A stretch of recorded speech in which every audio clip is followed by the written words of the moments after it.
زمانے میں کتنی مٹھاس ہے، کتنی شیرینی ہے۔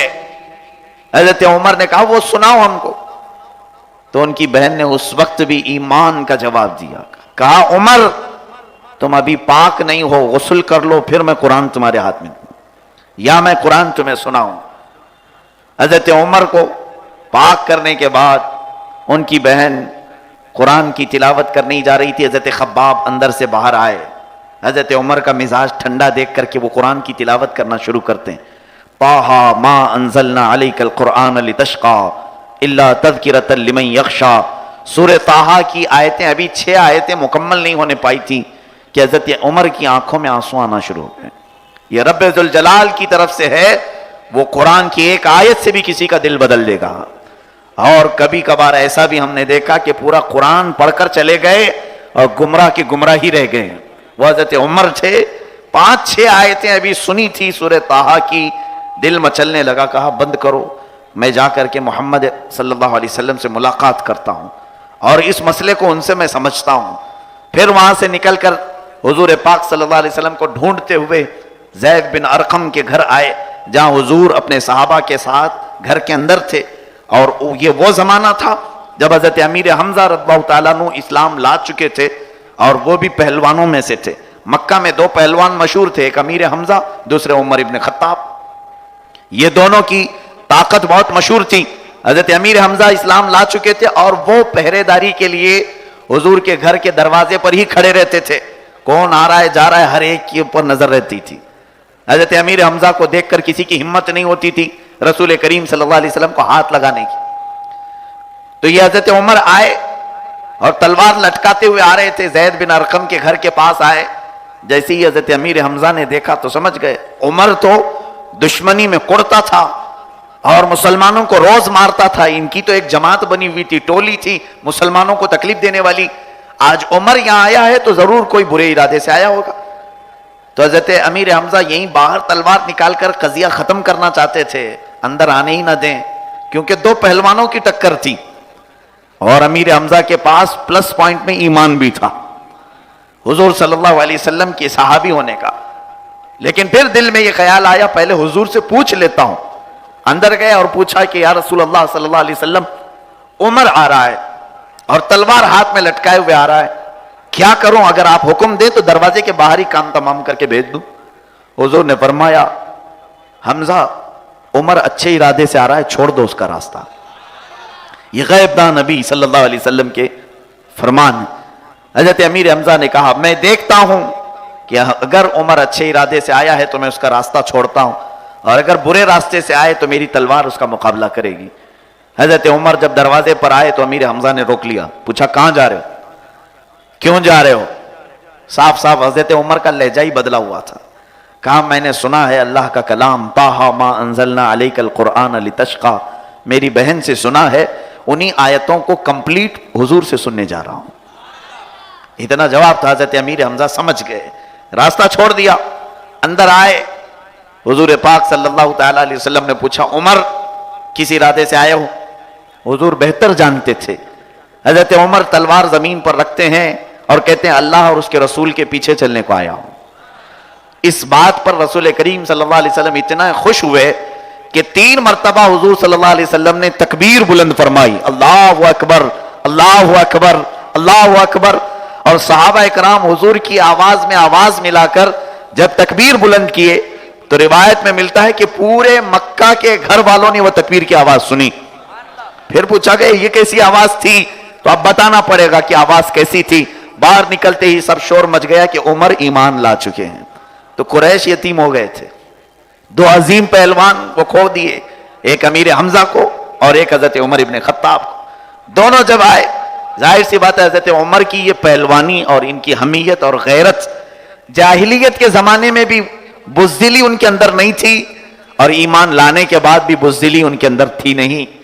ایمان لانے کے بعد حضور صلی اللہ علیہ وسلم سے ڈائریکٹ اب جو چیزیں پوچھنا شروع کیا، یہ پوچھنا شروع کیا یا رسول اللہ صلی اللہ علیہ وسلم ہمارا دین حق پر ہے یا نہیں؟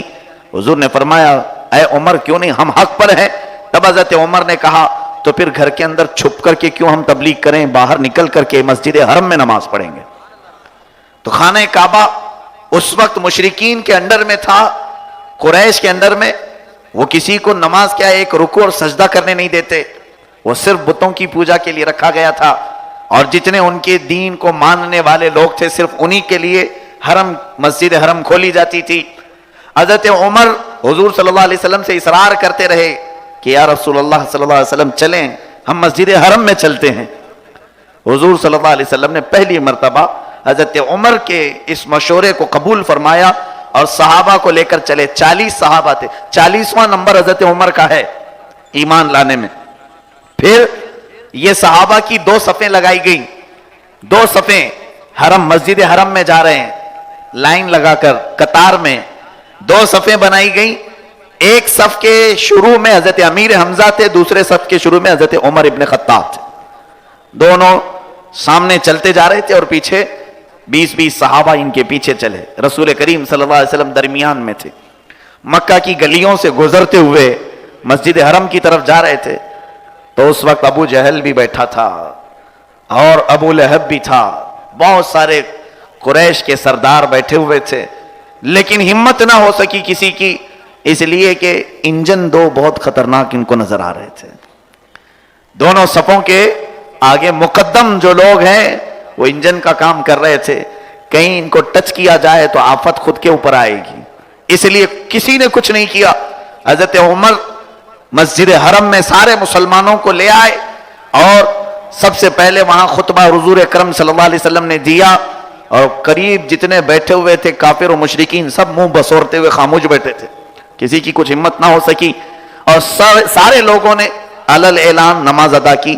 حضرت عبداللہ ابن مسعود رضی اللہ تعالیٰ عنہ فرماتے ہیں کہ ہم لوگوں کو مسجد حرم میں نماز پڑھنے کی اجازت ملی تو وہ عمر ابن خطاب کے ذریعے سے ملی، کیونکہ ان کی دلیری تھی، ان کی جرات مندی تھی، اور قریش سے لڑ کر کے انہوں نے یہ حق حاصل کر لیا۔ اور اس کے بعد جب حضرت عمر نمازوں کے وقت ہوتے تھے کوئی کچھ نہیں کرتا تھا، کوئی ان کو ٹچ بھی نہیں کرتا۔ اب حالات بگڑتے چلے گئے، جب قریش نے دیکھ لیا کہ ہم جس کے بل بوتے اچھلتے تھے وہی چلا گیا، تو اب کس کو ڈرائیں گے، کیسے ڈرائیں، یہ مسئلہ آیا۔ اللہ عز و جل اپنے دین کی حمایت کے لیے جب جسے چاہے چن لیتا ہے، یہ اس کا نظام ہے، جس کو ڈاکٹر اقبال نے کہا ہے حرم کو مل گئے پاسباں صنم خانے سے، یعنی اکثر دیکھا گیا ہے کہ اللہ تعالیٰ اپنے مقدس گھر کی حفاظت یا اپنے دین کی حفاظت ایسے لوگوں سے کروا لیتا ہے جو پہلے دشمن تھے، لیکن ان کے دلوں میں اللہ ایمان راسخ کر دیتا ہے، ہدایت دے دیتا ہے۔ آج بھی یہ بات بعید نہیں، آج ہم حضرت عمر کا ذکر کر رہے ہیں، بتوں کی آواز بھی بلند و بالا ہے۔ اللہ کرے کہ ان بتوں کے پجاریوں کو حضرت عمر کے صدقے میں ہدایت نصیب ہو جائے۔ عزیزان گرامی، سیدنا عمر ابن خطاب رضی اللہ تعالیٰ عنہ کے اس عمل کی وجہ سے آپ کو ایک لقب دیا گیا، فاروق۔ فاروق کہتے ہیں فرق کرنے والا۔ حضرت عمر کس میں فرق کرنے والے تھے؟ حق اور باطل میں۔ اس دن فرق صاف نظر آیا کہ وہ باطل ہیں اور ہم حق پر ہیں، اور یہ فرق پیدا کرنے والا وہ عمر فاروق ہے۔ ان کا لقب ایسے پڑا کہ آج بھی جب بھی کبھی فاروق کہا جاتا ہے تو سیدھے ذہن حضرت عمر کی طرف چلا جاتا ہے۔ حضرت عمر فاروق رضی اللہ تعالیٰ عنہ، سیدنا عمر فاروق رضی اللہ تعالیٰ عنہ کے ایمان لانے کے بعد کے اب حالات میں بتاؤں۔ قریش نے مل کر کے ایک ایگریمنٹ سائن کیا، کس کے ساتھ؟ حضور صلی اللہ علیہ وسلم کے خاندان والوں کے ساتھ، خاص طور پر بنو ہاشم، حضور کا جو خاص خاندان ہے، یہ کہ محمد اور ان کے ساتھیوں کے ساتھ مکہ میں نہ کوئی تجارت کرے گا، نہ کوئی لین دین کرے گا، نہ کوئی رشتہ داری، نہ سلام کلام، مکمل سوشل بائیکاٹ ہوگا۔ اور یہ لکھ کر کے کعبے کے دروازے پر لٹکا دیا گیا تھا، یہ جو ایگریمنٹ ہے لکھ کر کے لٹکا دیا گیا تھا کہ کوئی بھی محمد اور ان کے ساتھیوں کے ساتھ سوشل ورکس، جو کچھ بھی سماجی ورکس ہوتے ہیں، کچھ بھی نہیں کرے گا۔ تو اس چیز کو کفار مکہ نے کمزور کرنے کے لیے کیا ہے۔ ایک بات میں آپ کو بتاؤں، کافروں کا طریقہ کیا ہے؟ جب کھل کر کے لڑ نہیں سکتے تو اکنامک طریقے سے کمزور کرنے کی پہلے کوشش کرتے ہیں۔ یہ ہر زمانے میں رہا۔ امریکہ عراق سے لڑ نہیں پاتا تھا، امریکہ کے دانت کھٹے ہو گئے تھے، تو اس نے 10 سال تک پابندی لگا رکھی عراق پر، 10 سال تک، کہ کوئی بھی یہاں سے लेन देन ना करे, एक्सपोर्ट इंपोर्ट ना हो सके, 10 साल के बाद फिर जाकर अपनी बुज़दिल फौज को उतारा, जब वहां के लोग निहत्ते हो गए थे, कमजोर हो गए थे, इकोनॉमिकली बहुत ही कमजोर हो गए थे। इराक की करेंसी एक जमाने में इतनी बुलंद थी कि हमारे इराक की एक दीनार हमारे इंडिया के 70 रुपए तक पहुंच जाते थे। लेकिन आज उसकी करेंसी को इतना गिराया गया है कि इराक की, मैं कैसे बताऊं आपको, इंडिया के और इराक के दरमियान इतना फर्क है कि आप इंडिया के 1000 रुपए देंगे तो इराक के 18,000 रुपए हो जाते हैं।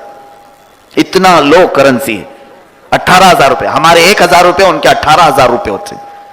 इतनी करेंसी को डाउन किया गया और महंगाई इतनी ज्यादा कि अगर आप वहां के रेट के एतबार से देखें, एक वक्त का खाना ही 12,000 रुपए का होता है, उनके 12,000 रुपए। तो इस एतबार से इकोनॉमिकल जंग लड़ी जाती है। काफिरों का तरीका हर जमाने में यही रहा। हुजूर सल्लल्लाहु अलैहि वसल्लम का सोशल बाइकाट जो हुआ वो हजरत उमर के ईमान लाने से, जब देखा कि एक कुव्वत वाला पहलवान इन्हें मिला है, इनसे मुकाबला होना मुश्किल है, तो इनके साथ अब ये जंग नहीं तलवारों की या दू-बदू जंग आमने सामने की नहीं की जाएगी, बल्कि पहले इनका सोशल बाइकाट करो, सारे आने जाने के रास्ते इनके बंद करो, सामान ना हो, निहत्ते हो जाए, कमजोर हो जाए, तब फिर इनके साथ मुकाबला करो।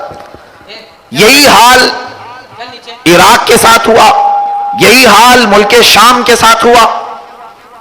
मुल्क शाम में कितने सालों से रसद खुराक नहीं पहुंचती, यमन के साथ यही हालात, अफगान के साथ ये हालात, जितने इस्लामी ममालिक हैं उन सब के साथ ये हालात पेश किए जा रहे हैं। और इतना ही नहीं, बल्कि अब नए हालात आपने देखे होंगे, अखबार सुने भी होंगे, तुर्की के साथ भी अब यही हालात पेश आ रहे हैं। तुर्की इस्लामी एक मुल्क है जहां एक निडर लीडर अब वजूद में आया है।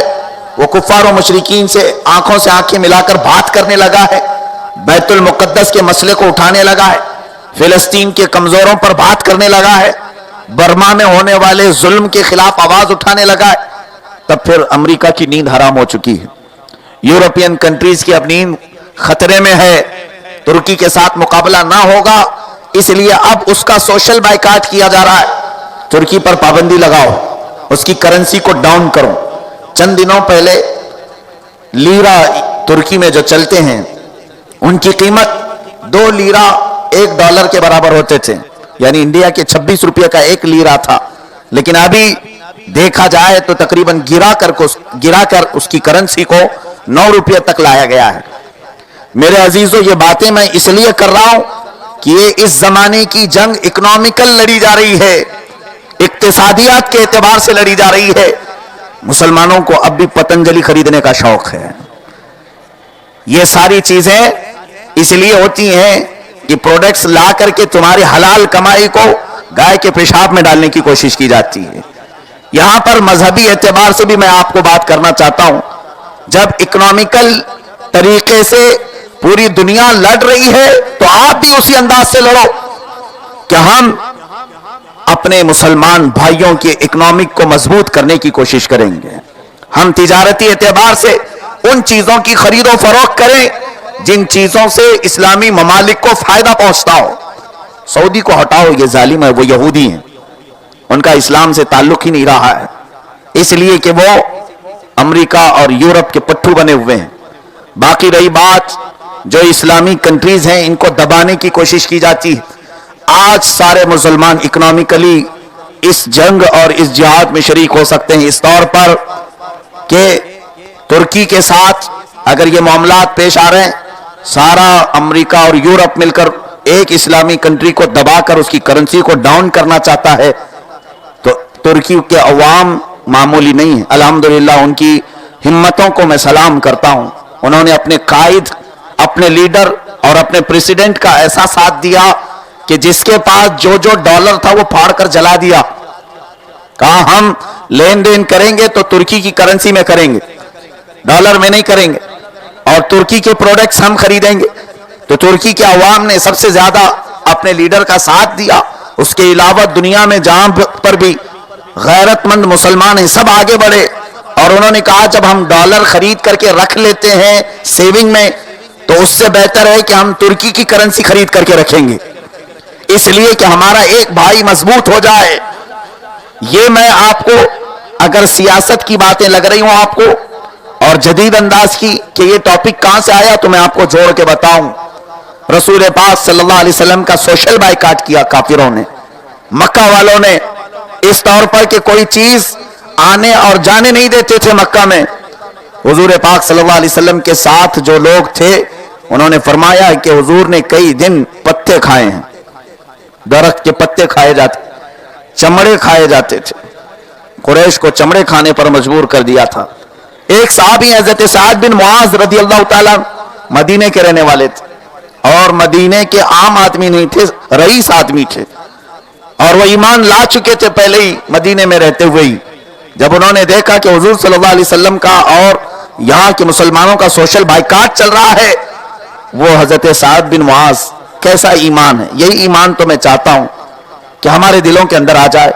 وہ آئے حضور اکرم صلی اللہ تعالی علیہ وسلم کے ساتھ اسی گھاٹی میں رہے جہاں پر آپ کا بائیکاٹ کر کے حضور کو رکھا گیا تھا. اور حضرت سعد بن معاذ بہت پیسے والے تھے لیکن اپنے ساتھ کچھ چمڑے لے کر کے آئے تھے، کچھ پتے لے کر کے آئے تھے اور وہی چمڑے گرم کر کے پانی میں اور وہی پتے چبا کر کھانے لگے. رسول پاک صلی اللہ علیہ وسلم نے فرمایا سعد بائیکاٹ تو ہمارا ہے، مدینے والوں کا نہیں، تم لوگ خوش رہو. حضرت سعد کہنے لگے یا رسول اللہ صلی اللہ علیہ وسلم، آپ کا اور اہل ایمان کا بائیکاٹ کیا گیا ہو اور ہم اچھی غذائیں کھائیں، ایسی زندگی پر ہمیں لعنت ہو. سعد اپنے گھر میں اچھی غذائیں کھائیں اور یہاں مکہ میں اللہ کے نبی صلی اللہ علیہ وسلم پتے کھائیں، مجھے یہ کب گوارا ہوگا. لیکن یہ صحابہ کا طریقہ تھا کہ جب کبھی کفار و مشرکین نے اہل ایمان کا بائیکاٹ کیا ہے تو وہ چاہے جہاں پر بھی رہتے ہوں ان ایمان والوں کی دل جوئی کے لیے وہ اپنے مکان سے نکل کر کے آ جاتے تھے. جو وہ کھا رہے ہیں یہ کھاتے تھے. آج ہم لوگوں کو کچھ فرق نہیں پڑتا ہے، فلسطین مر رہا ہے تو مرنے دو، ملک شام پر بم برسائے جا رہے ہیں تو برسائے جانے دو. ہماری نیندوں پر نہ فرق آتا ہے نہ ہمارے رہائش پر فرق آتا ہے. ہم پوچھتے بھی نہیں کہ ہمیں اس وقت کیا کرنا چاہیے، مشورہ تک نہیں لیتے کہ ہم سب یہ بیانات سن رہے ہیں، ظلم ہو رہا ہے، ظلم ہو رہا ہے، ذرا یہ تو بتائیں ہم کیا عمل کریں. بہت سارے عمل کے راستے ہیں، مشورہ لیں تب تو پتا چلے گا.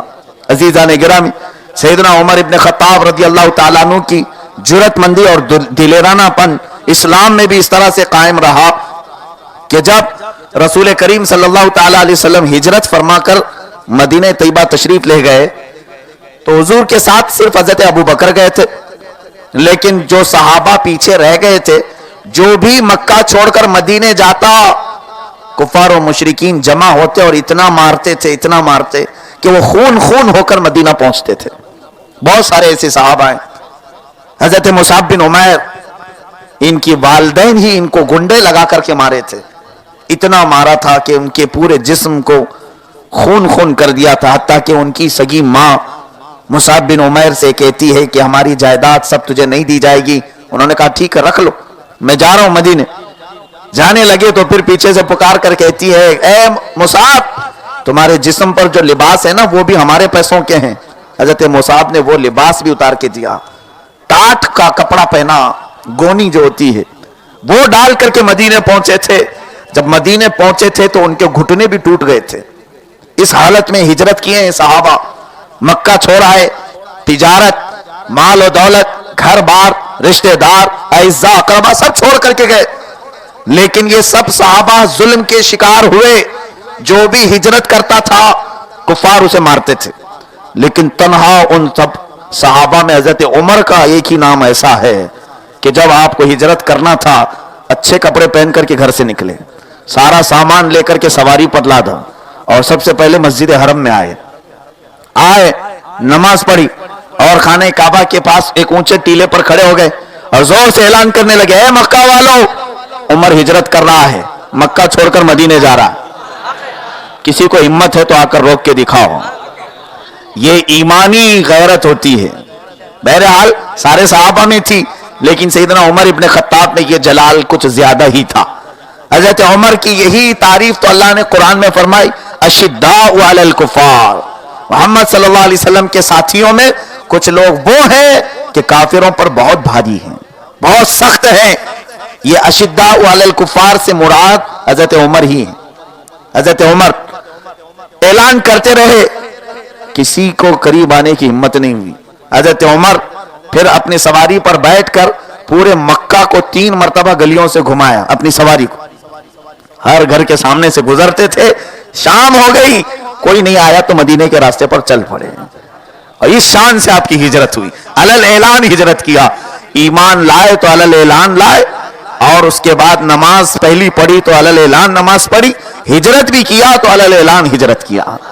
اللہ ہمیں عمر ابن خطاب کا جذبہ عطا فرمائے.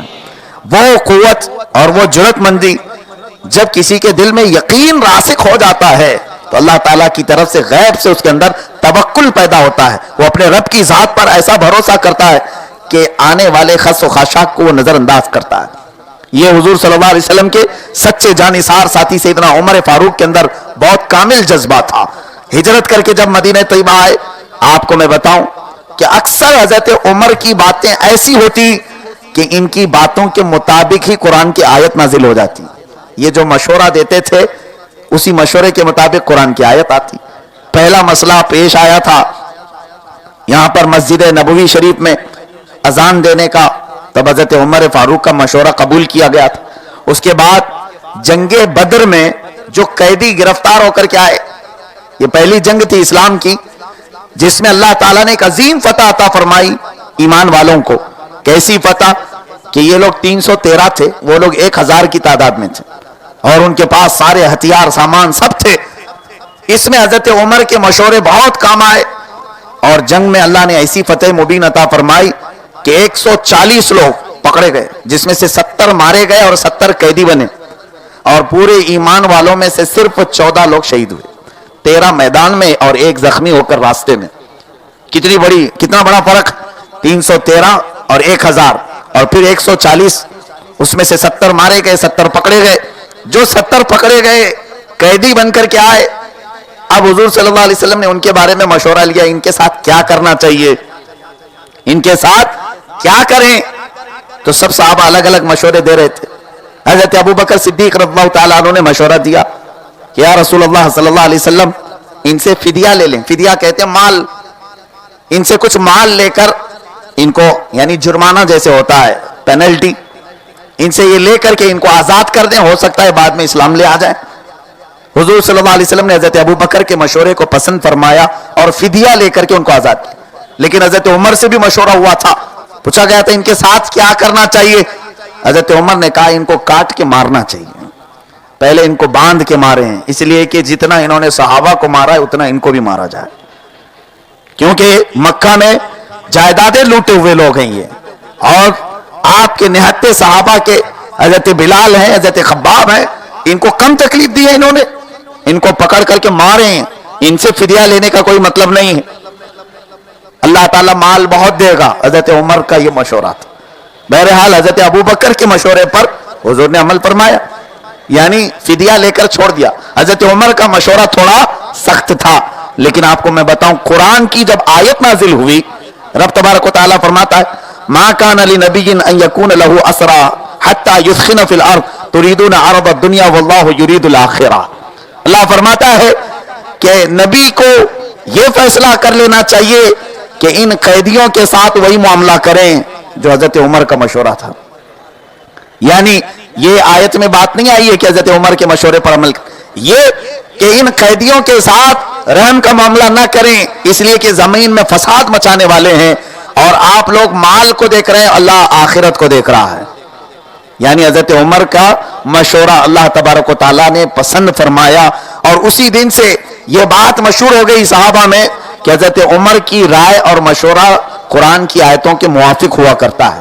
ایک اور آپ کی رائے ایسی تھی, یہ ازواج مطہرات حضور صلی اللہ علیہ وسلم کی جو بیویاں ہیں, اس وقت تک پردے کی آیت نازل نہیں ہوئی تھی, سب آتے جاتے تھے, گھروں میں آنا جانا سب کا جائز تھا.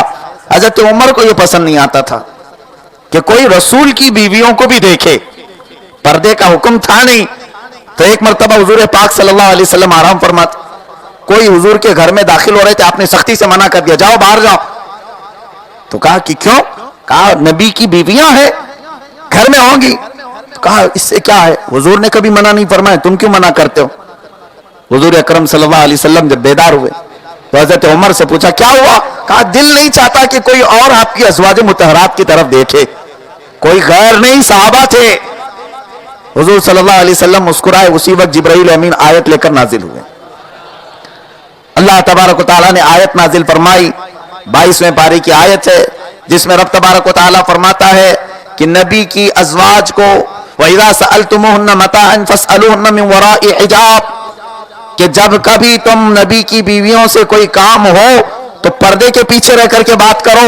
آج کے بعد سے نبی کی ازواج یا پوری امت کی غیر محرم عورتوں کی طرف دیکھنا حرام قرار دے دیا گیا۔ یہ حضرت عمر کی خواہش تھی۔ حضرت عمر کے دل میں جو چیزیں آتی وہ حق کی نشانی ہے۔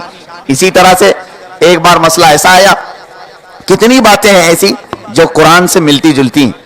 سیدنا عمر ابن خطاب رضی اللہ تعالیٰ عنہ سخت تھے، لیکن وہ حق کے معاملے میں سخت تھے۔ ایسے نہیں کہ جان بوجھ کر کسی کو بھی سختی کریں۔ ایمان لانے کے بعد جو وہ سختی کرتے تھے وہ بالکل حق مسئلے پر سختی کرتے تھے۔ جیسے کہ وہ یہودی اور ایک منافق کا جھگڑا ہوا اور اس جھگڑے میں فیصلہ حضور کے پاس پہنچا۔ حضور پاک صلی اللہ علیہ وسلم نے یہودی کے حق میں فیصلہ کیا، وہ منافق مسلمان نام کا مسلمان نہیں مانا، حضرت عمر سے فیصلہ کروانے آیا۔ حضرت عمر نے کچھ نہیں دیکھا، اس کی گردن مار دی۔ کہا حضور کے فیصلے کو نہیں مانا، تو مجھ سے فیصلہ کرانے آیا ہے۔ تو یہ بات بھی مشہور ہو گئی تھی کہ عمر نے ایک مسلمان کو مار دیا، مسلمان کو مار دیا۔ ایمان اور منافقت یہ کہاں ہے؟ پیشانی پر لکھی جاتی ہے؟ آپ مسلمان ہیں، کسی کی پیشانی پر لکھا ہے؟ ایمان آپ کے دل کی کیفیت کا نام ہے۔ اگر کوئی منافق ہے تو یہ بھی دل کی کیفیت کا نام ہے، کسی کو معلوم نہیں کون منافق ہے کون مومن ہے۔ حضرت عمر نے ایک کی گردن اڑائی جبکہ وہ کلمہ پڑھتا تھا، تو یہ مدینے میں مشہور ہو گیا تھا کہ حضرت عمر نے ایک مسلمان کا قتل کیا۔ حضور نے ان کو بلا کر کے پوچھا کیوں مارے؟ حضرت عمر نے کہا یا رسول اللہ، میرا دل یہ کہتا ہے کہ وہ مسلمان تھا نہیں، میں نے جس کو مارا ہے وہ مسلمان نہیں تھا۔ حضرت عمر کو حضور نے فرمایا تم نے یہ کیسے فیصلہ کر لیا؟ کہتے ہیں کہ آپ کا فیصلہ جو نہ مانے وہ عمر کے نزدیک مسلمان نہیں۔ یہ غائب درجے کی محبت تھی، عشق تھا۔ اسی وقت آیت کریمہ نازل ہوئی آپ کی رائے اور آپ کی خواہش کے مطابق۔ اللہ تعالیٰ نے فرمایا فَلَا وَرَبِّكَ لَا يُؤْمِنُونَ حَتَّى يُحَكِّمُوكَ فِي مَا شَجَرَ بَيْنَهُمْ، اے نبی آپ کے رب کی قسم وہ شخص مومن ہو ہی نہیں سکتا جو اپنے جھگڑوں میں آپ کا فیصلہ تسلیم نہیں کرتا۔ کتنی آیتیں نازل ہوئیں حضرت عمر کے مشورے کے مطابق۔ ایک منافق اور تھا عبداللہ بن ابی، یہ ایسا منافق کہ منافقوں کا سردار تھا، مسلمانوں کے خلاف غیبت کرتا تھا اور پھر حضور کے پیچھے نماز بھی پڑھتا تھا، حضور کی مسجد میں نماز پڑھتا تھا۔ یہ جو ایمان لاتے ہیں ایسے وہ چاندنی دیکھ کر کے آتے ہیں، کچھ لوگ ماحول دیکھ کر کے آتے ہیں، ان کو منافق کہا جاتا ہے۔ کہ مال غنیمت بہت مل رہا تھا، صحابہ جہاں جاتے ہیں جنگ میں فتح ہو رہی ہے، مال غنیمت ملتا ہے، بٹوارہ جب ہوتا ہے تو مفت میں مال مل رہا ہے۔ تو منافقین اس لیے بھی ایمان لائے ہوئے تھے، ان کے دل میں نفرت تھی، ان کے دل میں بغض تھا، وہ صرف دیکھا دیکھی۔ آج ان کی بات چل رہی ہے، چلو چلتے ہیں۔ حضور صلی اللہ علیہ وسلم پر ایسے ایمان لائے ہوئے کچھ منافقین تھے، اور حضرت عمر کی نگاہ جانتی تھی۔ عبداللہ بن ابی یہ ایسا منافق تھا، ایک مرتبہ جنگ بنی مستلق سے واپسی کے وقت وہ جہاد میں ہے، مسلمانوں کے ساتھ ہے عبداللہ بن ابی، لیکن مدینے والوں سے کیا ڈسکشن کر رہا ہے، ارے دیکھا یہ جب سے آ گئے ہیں نا مدینے میں مکہ والے، ہمارا گلہ سب کھا لیا ہے، مارکیٹ پر قبضہ ان کا ہو گیا ہے، گھر سب ان کے ہی بن رہے ہیں۔ دل میں بغض ہوگا تبھی تو بولے گا۔ جیسے یوں ممبئی والے کہتے ہیں یو پی والوں کا یہاں پر غلبہ ہو گیا ہے، بہار والوں کا غلبہ ہو گیا ہے۔ یہ ان کا اپنی طرف سے نہیں، اللہ جس کو زمین پر غلبہ دے یہ اس کی قدرت کے فیصلے ہیں۔ باقی یہ علاقائی تعصب نہیں کرنا چاہیے کہ اس علاقے کا آ کر کے یہاں ڈیرا جما لیا، اس علاقے کا آ کر جما لیا۔ اسلام میں یہ سب چیزیں جائز نہیں۔ یہ منافقین کی باتیں، جیسے یہ مراٹھی کہتے ہیں کہ یہ سب پورا ہمارا حق تھا، بھیا لوگ آ کر کے قبضہ کیے، تو اس کا مطلب یہ ہے کہ تم اتنی مردانگی رکھتے نہیں تھے اس لیے قبضہ ہو گیا تمہارے اوپر۔ ایسی بات نہیں۔ اللہ تبارک و تعالی جس کو قوت اور طاقت دے وہ چاہے کمزوروں کو بادشاہ بنائے اور کسی بادشاہ کو چاہے تو فقیر بنائے، اور پوری زمین کا مالک اللہ ہے۔ جس زمین پر وہ جسے چاہے اختیار عطا فرمائے. ان معاملات میں کبھی بھی مسلمان جھگڑا نہ کرے. کون کس علاقے سے آیا اور کہاں بسا یہ ہمارے انڈر میں نہیں ہوتا. تو عبداللہ بن ابی یہ منافق مدینے کا رہنے والا تھا, اور جب صحابہ ہجرت کر کے مدینے میں آئے تو اس کو جلن شروع ہو گئی اور کہنے لگا مدینے والوں سے, دیکھا یہ مکہ چھوڑ کر کے آئے, ساری مارکیٹ پہ ان کا قبضہ ہو گیا, جہاں دیکھو نئے نئے گھر ان کے بننے لگ گئے. اور کہنے لگا اب دیکھنا اب جنگ سے ہم واپس جا رہے ہیں مدینے, تو اب ہم جتنے لوگ ہیں عزت والے یہ سب ذلیلوں کو نکالیں گے, باہر کریں. حضرت عمر کو یہ بات پتا چلی, بہت جلال میں آئے, قریب تھے کہ اس کا قتل کرتے, لیکن عبداللہ بن ابی مر ہی گیا راستے میں, وہ پہنچا ہی نہیں مدینے, یا مدینے پہنچا تو مر گیا. وہ اس کا منافق ہونا حضور نے اعلان نہیں فرمایا تھا. حضور نے بعد میں کچھ لوگوں کو مسجد سے نکالا ہے, اے فلاں بن فلاں تو اٹھ چل باہر چل, جن کے منافق ہونے کی خبر حضور نے دی وہ بعد میں. لیکن عبداللہ بن ابی ایسا شخص تھا منافقت کی حالت میں ہی مر گیا. حضور نے اس کے منافق ہونے کی خبر کسی کو نہیں دی, حضور تو جانتے تھے, لیکن اسی حالت میں مر گیا. اب حضرت عمر کا ایمان دیکھنے کے قابل ہے. آئے جب وہ مرا تو اس کے جنازے وغیرہ کا انتظام ہونے لگا, حضرت عمر بیچ میں کھڑے ہو گئے, کہا میں حضور کو جانے نہیں دوں گا, اس کا جنازہ پڑھنے نہیں دوں گا. تو مسلمانوں نے کہا عبداللہ بن ابی مدینے کا رہنے والا ہے, اس کا جنازہ تم پڑھنے کیوں نہیں دو گے؟ کہا نہیں یہ میرے نزدیک مسلمان تھا نہیں, یہ ایمان والوں کی جلن اس کے دل میں تھی, مجھے ایسا لگتا ہے کہ یہ مومن نہیں تھا. حضرت عمر ظاہر سی بات ہے علم غیب رسول اللہ کو حاصل ہے, اس وقت وہی جو بھی آتی تھی وہ اللہ کے نبی کو آتی تھی. تو اس وقت صحابہ حضرت عمر سے حجت کرنے لگے, اے عمر کیا تم کو بھی غیب کا علم حاصل ہو گیا, تم بھی فیصلہ کرنے لگے کہ یہ مومن ہے یہ منافق ہے؟ حضرت عمر ان کی کچھ نہیں سنے, حضور کا راستہ بیچ میں روک کر کے کھڑے تھے. حضور صلی اللہ علیہ وسلم جب تشریف لائے تو پوچھا کہ عمر کیوں کھڑے ہو؟ کہا یا رسول اللہ صلی اللہ علیہ وسلم آپ اس کی جنازے کی نماز نہ پڑھائیں تو اچھا ہے. مشورتاً عرض کیا. حضور نے پوچھا کیوں؟ حضرت عمر نے قرآن کی ایک آیت پڑھ کر کے دلیل دی, استغفر لهم او لا تستغفر لهم ان تستغفر لهم 70 مرہ فلن یغفر اللہ لهم. اللہ نے فرمایا اے نبی آپ ان کے لیے 70 بار مغفرت کی دعا کریں یا اس سے زیادہ مغفرت کی دعا کریں, اللہ ان کی بخشش کبھی نہیں کرے گا. نبی کے لیے حکم ہے. حضرت عمر نے یہ آیت پڑھی حضور کی بارگاہ میں, یا رسول اللہ یہ آیت نازل ہوئی ہے. اللہ کے نبی صلی اللہ تعالی علیہ وسلم نے بہرحال حکم دیا, اس کے جنازے کا کفن دفن ہو گیا. ظاہر سی بات ہے مسلمانوں میں چلا تھا, مسلمانوں میں ہی مرا ہے تو دفن تو مسلمانوں کو کرنا ہوگا. قبر پر جب دفن ہو گیا تب دوسری, حضرت عمر ہاتھ بھی نہیں لگایا اس کو, گئے بھی نہیں, مٹی بھی نہیں دیا.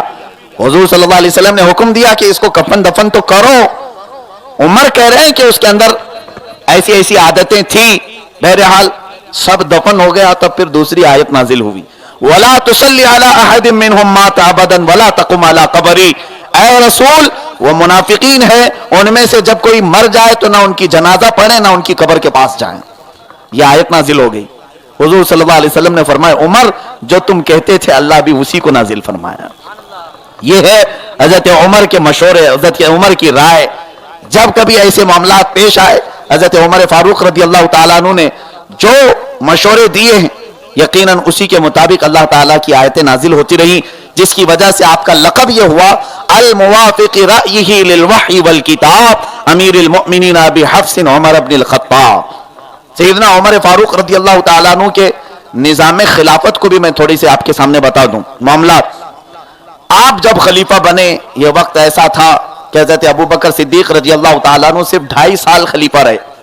آپ کی وصال کے بعد بالاتفاق صحابہ اکرام نے آپ کے ہاتھ پر بیعت کر لی, اس لیے کہ سارے صحابہ جانتے تھے رسول پاک صلی اللہ علیہ وسلم کے زمانے میں حضور اکرم صلی اللہ علیہ وسلم کہیں پر بھی جاتے تو ابو بکر کو ساتھ لیتے اور دوسرے نمبر پر حضرت عمر کو ہی لیتے تھے. اکثر حضرت عمر کو ساتھ رکھا کرتے تھے. اور حضور اکرم صلی اللہ علیہ وسلم نے یہ بھی فرمایا لو کان بعدی نبیا لکان عمر, اگر میرے بعد کوئی نبی ہو سکتا تو وہ عمر ہوتے. نبوت یہ کوئی معمولی چیز نہیں, لیکن حضور نے اگر فرمایا اگر ہونا ممکن ہوتا تو وہ عمر ہوتے. تو یہ حضرت عمر کی فضیلت میں بہت بڑی بات ہے.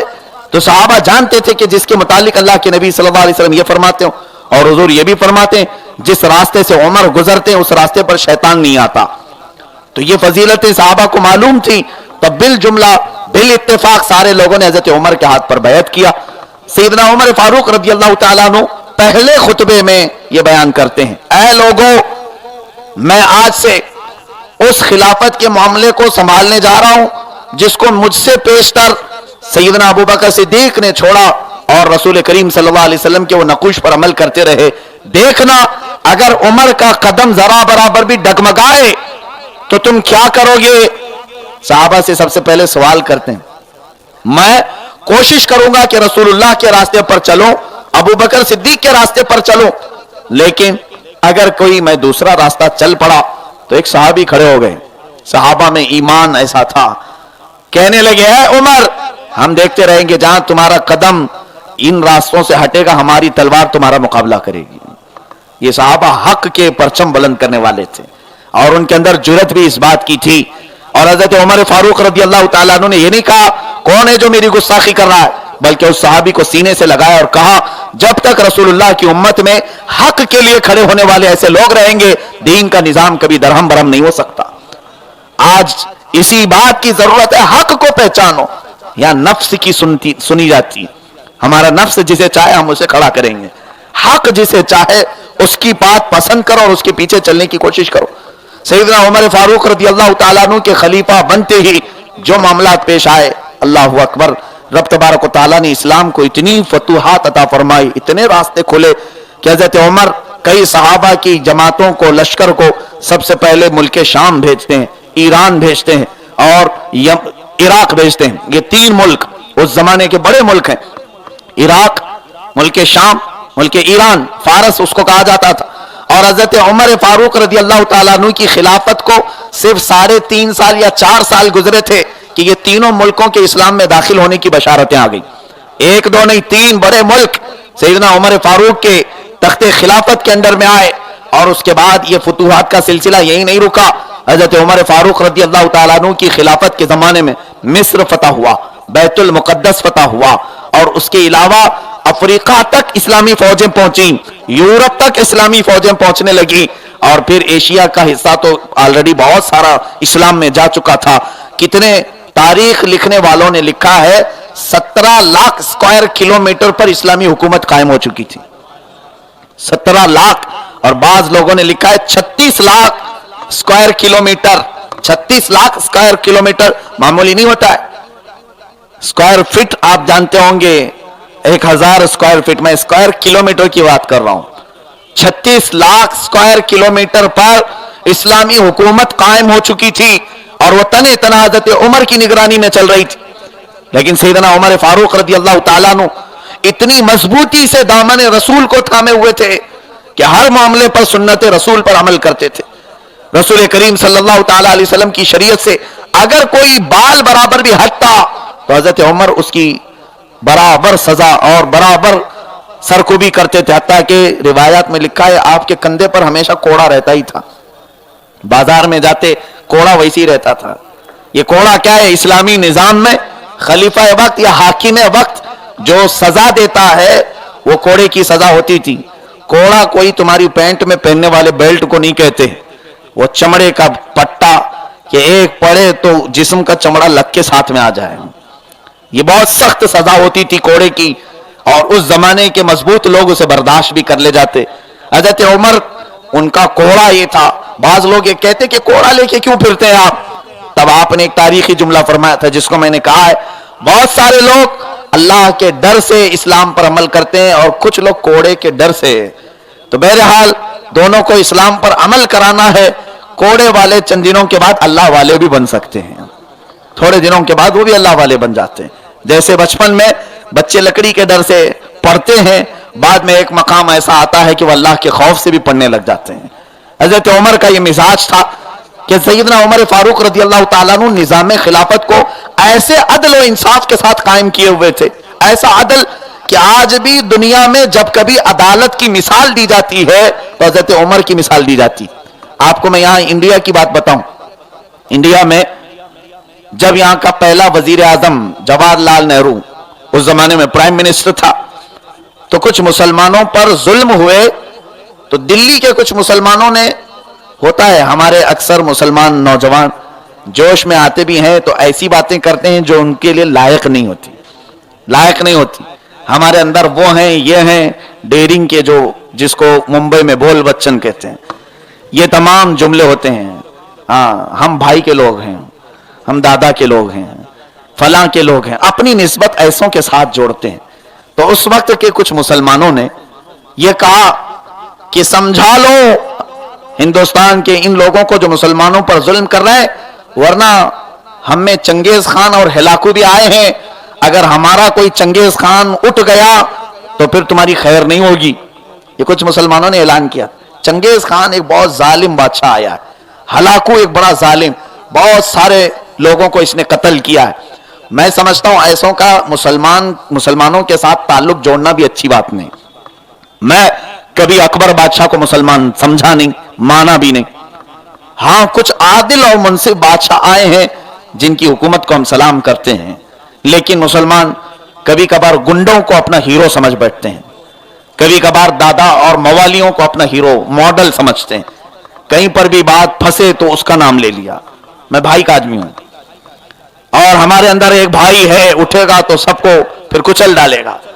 तो पंडित जवाहरलाल नेहरू तक ये बात पहुंची थी कि मुसलमानों ने ऐसा कहा है कि हम में से चंगेज खान भी गुजरे हैं और हलाकू जैसे बादशाह भी गुजरे हैं, अगर कोई उठ गया तो फिर तुम्हारी खैर नहीं होगी। तो जवाहरलाल नेहरू ने जवाब में अपने एक भाषण में कहा था, मुसलमान चंगेज और हलाकू को तो याद रखते हैं, क्या ही अच्छा होता कि उनके बदले में उमर की मिसाल दी जाती। इनके बीच में उमर फारूक जैसे आदिल बादशाह भी गुजरे हैं। तो ये गैरों की तरफ से बात आई। हम तो फजीलत बयान करते ही, अल फज़्लु लिमा शहीद बिहिल आदा, अरब में कहा जाता है फजीलत उसकी जिसकी दुश्मन भी गवाही देने लगे। हाँ, हजरत उमर फारूक रदी अल्लाह तआला अन्हु की अदालत को सिर्फ मुसलमानों ने नहीं बयान किया। आप जॉर्ज बर्नार्ड शाह एक बड़ा मशहूर राइटर है, अंग्रेज राइटर, उसने तो हजरत उमर की पूरी सीरत लिखी और कहा है कि मैंने पूरी तारीख में कभी उमर जैसा हुक्मरान देखा ही नहीं, उमर जैसी जहानत और फतानत वाला देखा ही नहीं। दूसरों को छोड़ें, जो हिंदुस्तान यहां पर आज हर बच्चे बूढ़े सबको जिसका नाम मालूम भी होगा, नोटों पर बैठा हुआ जो शख्स है गांधी जी, इसने भी बाज़ाब्ता पूरे तहरीर लिखी। मैं इनके हवाले अपनी फजीलत के लिए नहीं दे रहा हूं, उन लोगों के लिए दे रहा हूं। अल्हम्दुलिल्लाह हमको किसी दूसरे के सहारे लेने की जरूरत नहीं है। दलील में गैरों की बात पेश करना हमारे लिए जरूरी नहीं, उनके लिए है। हम मैसेज उन तक पहुंचाना चाहते हैं कि गांधी जी ने यह लिखा है कि पूरी दुनिया में सबसे ज्यादा अगर मैं किसी शख्सियत से इंप्रेस हुआ हूं और किसी के अहकाम और अमल से मुझे कोई कुव्वत मिली है तो दो लोग हैं, एक अबू बकर और दूसरे उमर। और हजरत इमाम हुसैन की शहादत पर भी उसने लिखा। यह और बात है कि अल्लाह इनसे लिखा लेता है, रब तबारक व तआला इनसे गवाही दिलवा देता है, ताकि रहती दुनिया तक झूठों के चेहरों पर हमें तमाचा देने के लिए तहरीरें हमेशा बाकी रहती हैं।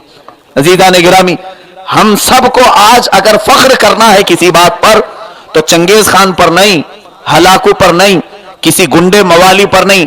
ऐसे लोग अगर इस्लाम में आ भी गए तो फख्र के लिए हम हाजी मस्तान का नाम नहीं लेते, हम फख्र करने के लिए किसी भी डाकू का नाम नहीं लेते, हम तो ऐसों से अपना पल्ला झाड़ते हैं। अल्हम्दुलिल्लाह हम फख्र करते हैं किसी पर तो सैयदना उमर फारूक रदी अल्लाह अन्हु, सैयदना अबू बकर सिद्दीक रदी अल्लाह तआला अन्हु, जिनका निजाम खिलाफत पूरी दुनिया के लिए आज भी चैलेंज बना हुआ है। ला करके दिखा दो अगर हिम्मत है तो ऐसी कोई मिसाल पूरी दुनिया में। मैं आज बरसरे मिंबर ये ऐलान करता हूं, चैलेंज है पूरी दुनिया में किसी भी हुकूमत से कि उमर जैसा एक निगरान और एक हुक्मरान पेश करके दिखा दो। आज भी तुम सब के लिए सैयदना उमर फारूक रदी अल्लाह तआला अन्हु जैसा निगरान या हुक्मरान लाने के लिए जानते हो क्या क्या करना पड़ जाएगा। हजरत उमर मदीने में रहते थे, दरियाए फुरात कहां है मालूम है? इराक में है। दरियाए फुरात इराक में है, मदीना तैयबा से तकरीबन 2000 किलोमीटर का फासला। लेकिन हजरत उमर फरमाते हैं, उमर मदीने में सो रहा हो और दरियाए फुरात के पास अगर कोई कुत्ता भूख से मर जाए, कयामत के दिन उमर से उसका भी सवाल किया जाएगा। हजरत उमर का यह जज्बा था कि अगर दरियाए फुरात के पास कोई कुत्ता भी भूख से मरे تو مجھے ڈر لگتا ہے کہ اللہ مجھ سے اس کے بارے میں پوچھے گا کہ تیرے حکمرانی کے وقت، تیری خلافت کے وقت کوئی بھوک سے کیسے مرا؟ یہ جو خوف حضرت عمر کے اندر تھا کہاں سے لاؤ گے؟ حکمرانوں میں یہ چیز کہاں سے آ سکے گی؟ جبھی تو حضرت عمر خوب آرام کی نیند سوتے تھے جب سونا ہوتا. لیکن اکثر ایسا ہوتا مدینے کی راتیں صحابہ نے جو دیکھا حضرت عمر گشت کرنے کے لیے نکل پڑتے تھے. رات کو اپنے تخت خلافت کو چھوڑ کر، اپنے گھر کو چھوڑ کر گلیوں میں گزرتے رہتے اور دیکھتے رہتے کہ کوئی بھوکا تو نہیں سو رہا ہے. گھروں کی خبر لیتے رہتے. یہ کون سا حکمران کرتا ہے؟ کون سا نیتا کرتا ہے؟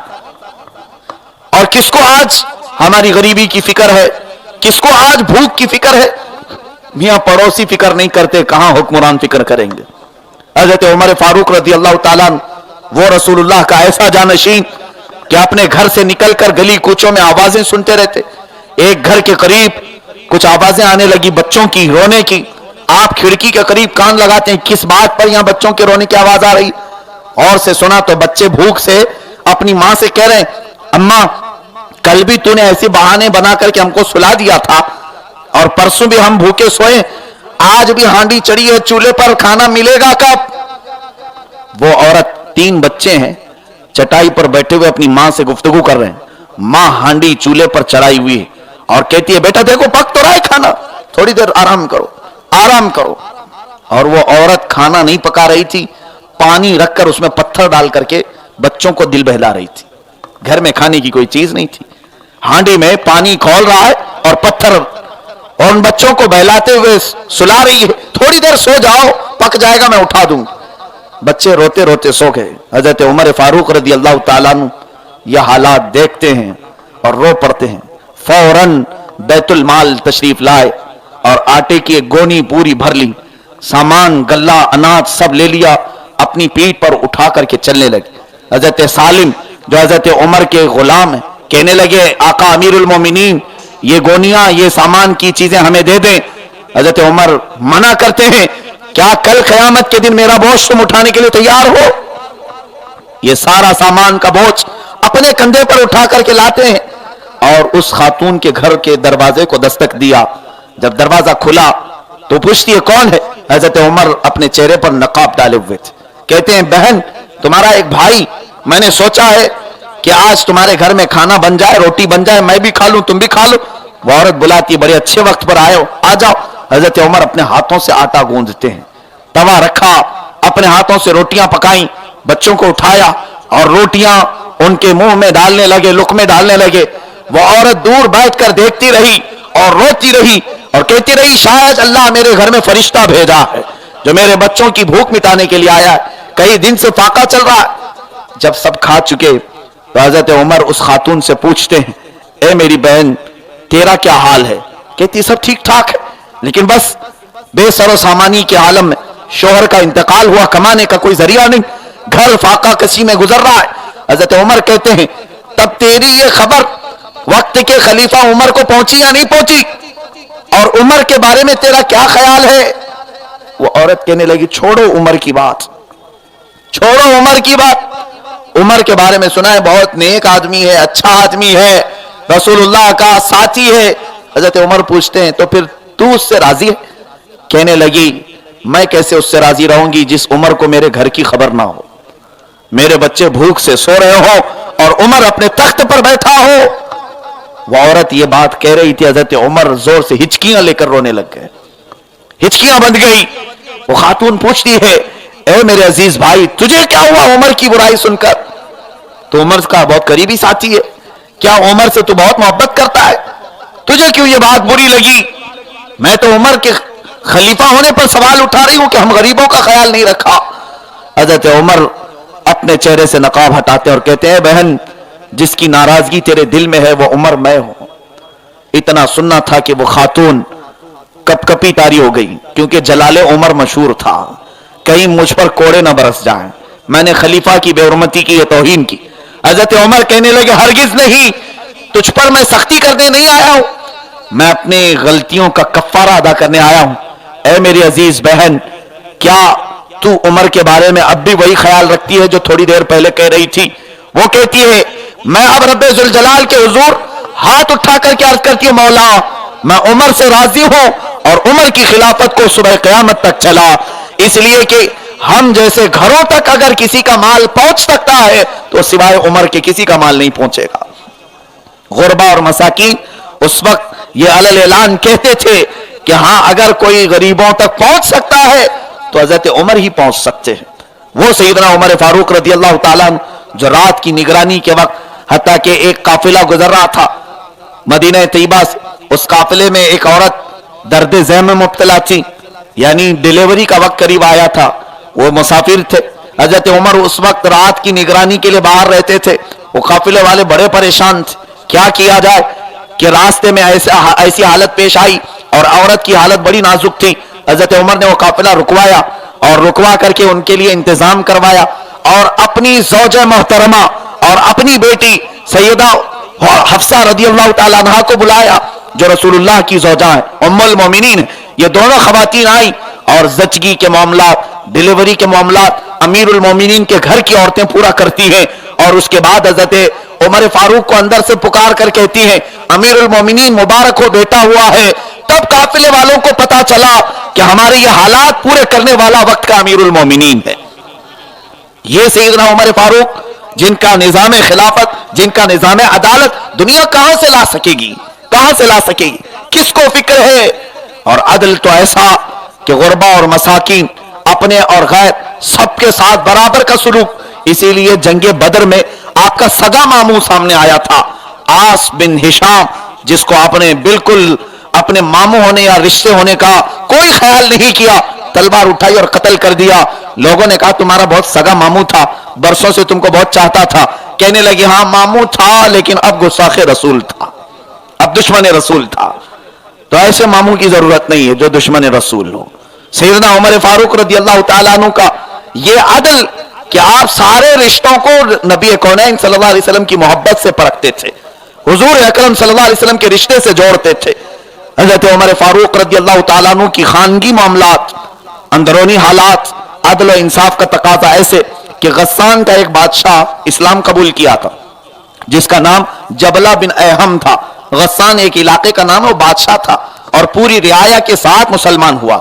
हजरत उमर उसकी बहुत तारीफ की, उसका एजाज और इकराम किया और हज के लिए गए।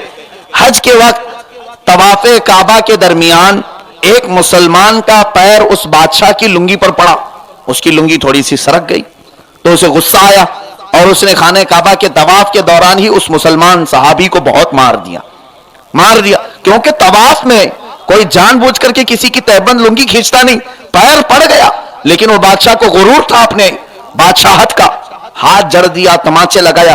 अब वो मुसलमान अदालत उमर में आए, हजरत उमर से कहने लगे कि मेरा गलती से पैर पड़ा और गस्सान का बादशाह मुझे तमाचे लगाया।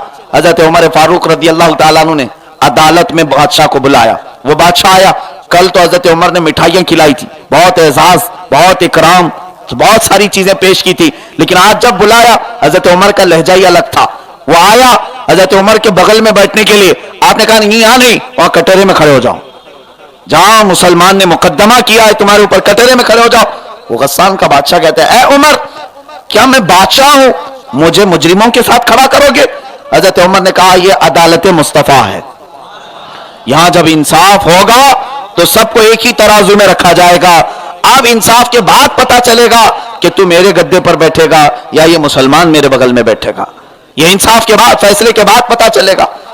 तो हजरत उमर फारूक रज़ियल्लाहु ताला अन्हु ने दोनों की सुनी, क्या क्या मामला हुआ, गवाह आए, गवाह पेश हुए, फिर फैसला ये सुनाया कि गलती इस बादशाह की है। हालांकि वो भी मुसलमान हो चुका था, अभी 2-4 दिन पहले ही मुसलमान हुआ था, उसका दिल रखना चाहिए था। अभी हजरत उमर ने कुछ नहीं देखा, कहा ऐ मुसलमान तेरे ऊपर जितने हाथ इसने लगाए उतने हाथ तू भी उसे लगा ले, बराबर का फैसला है।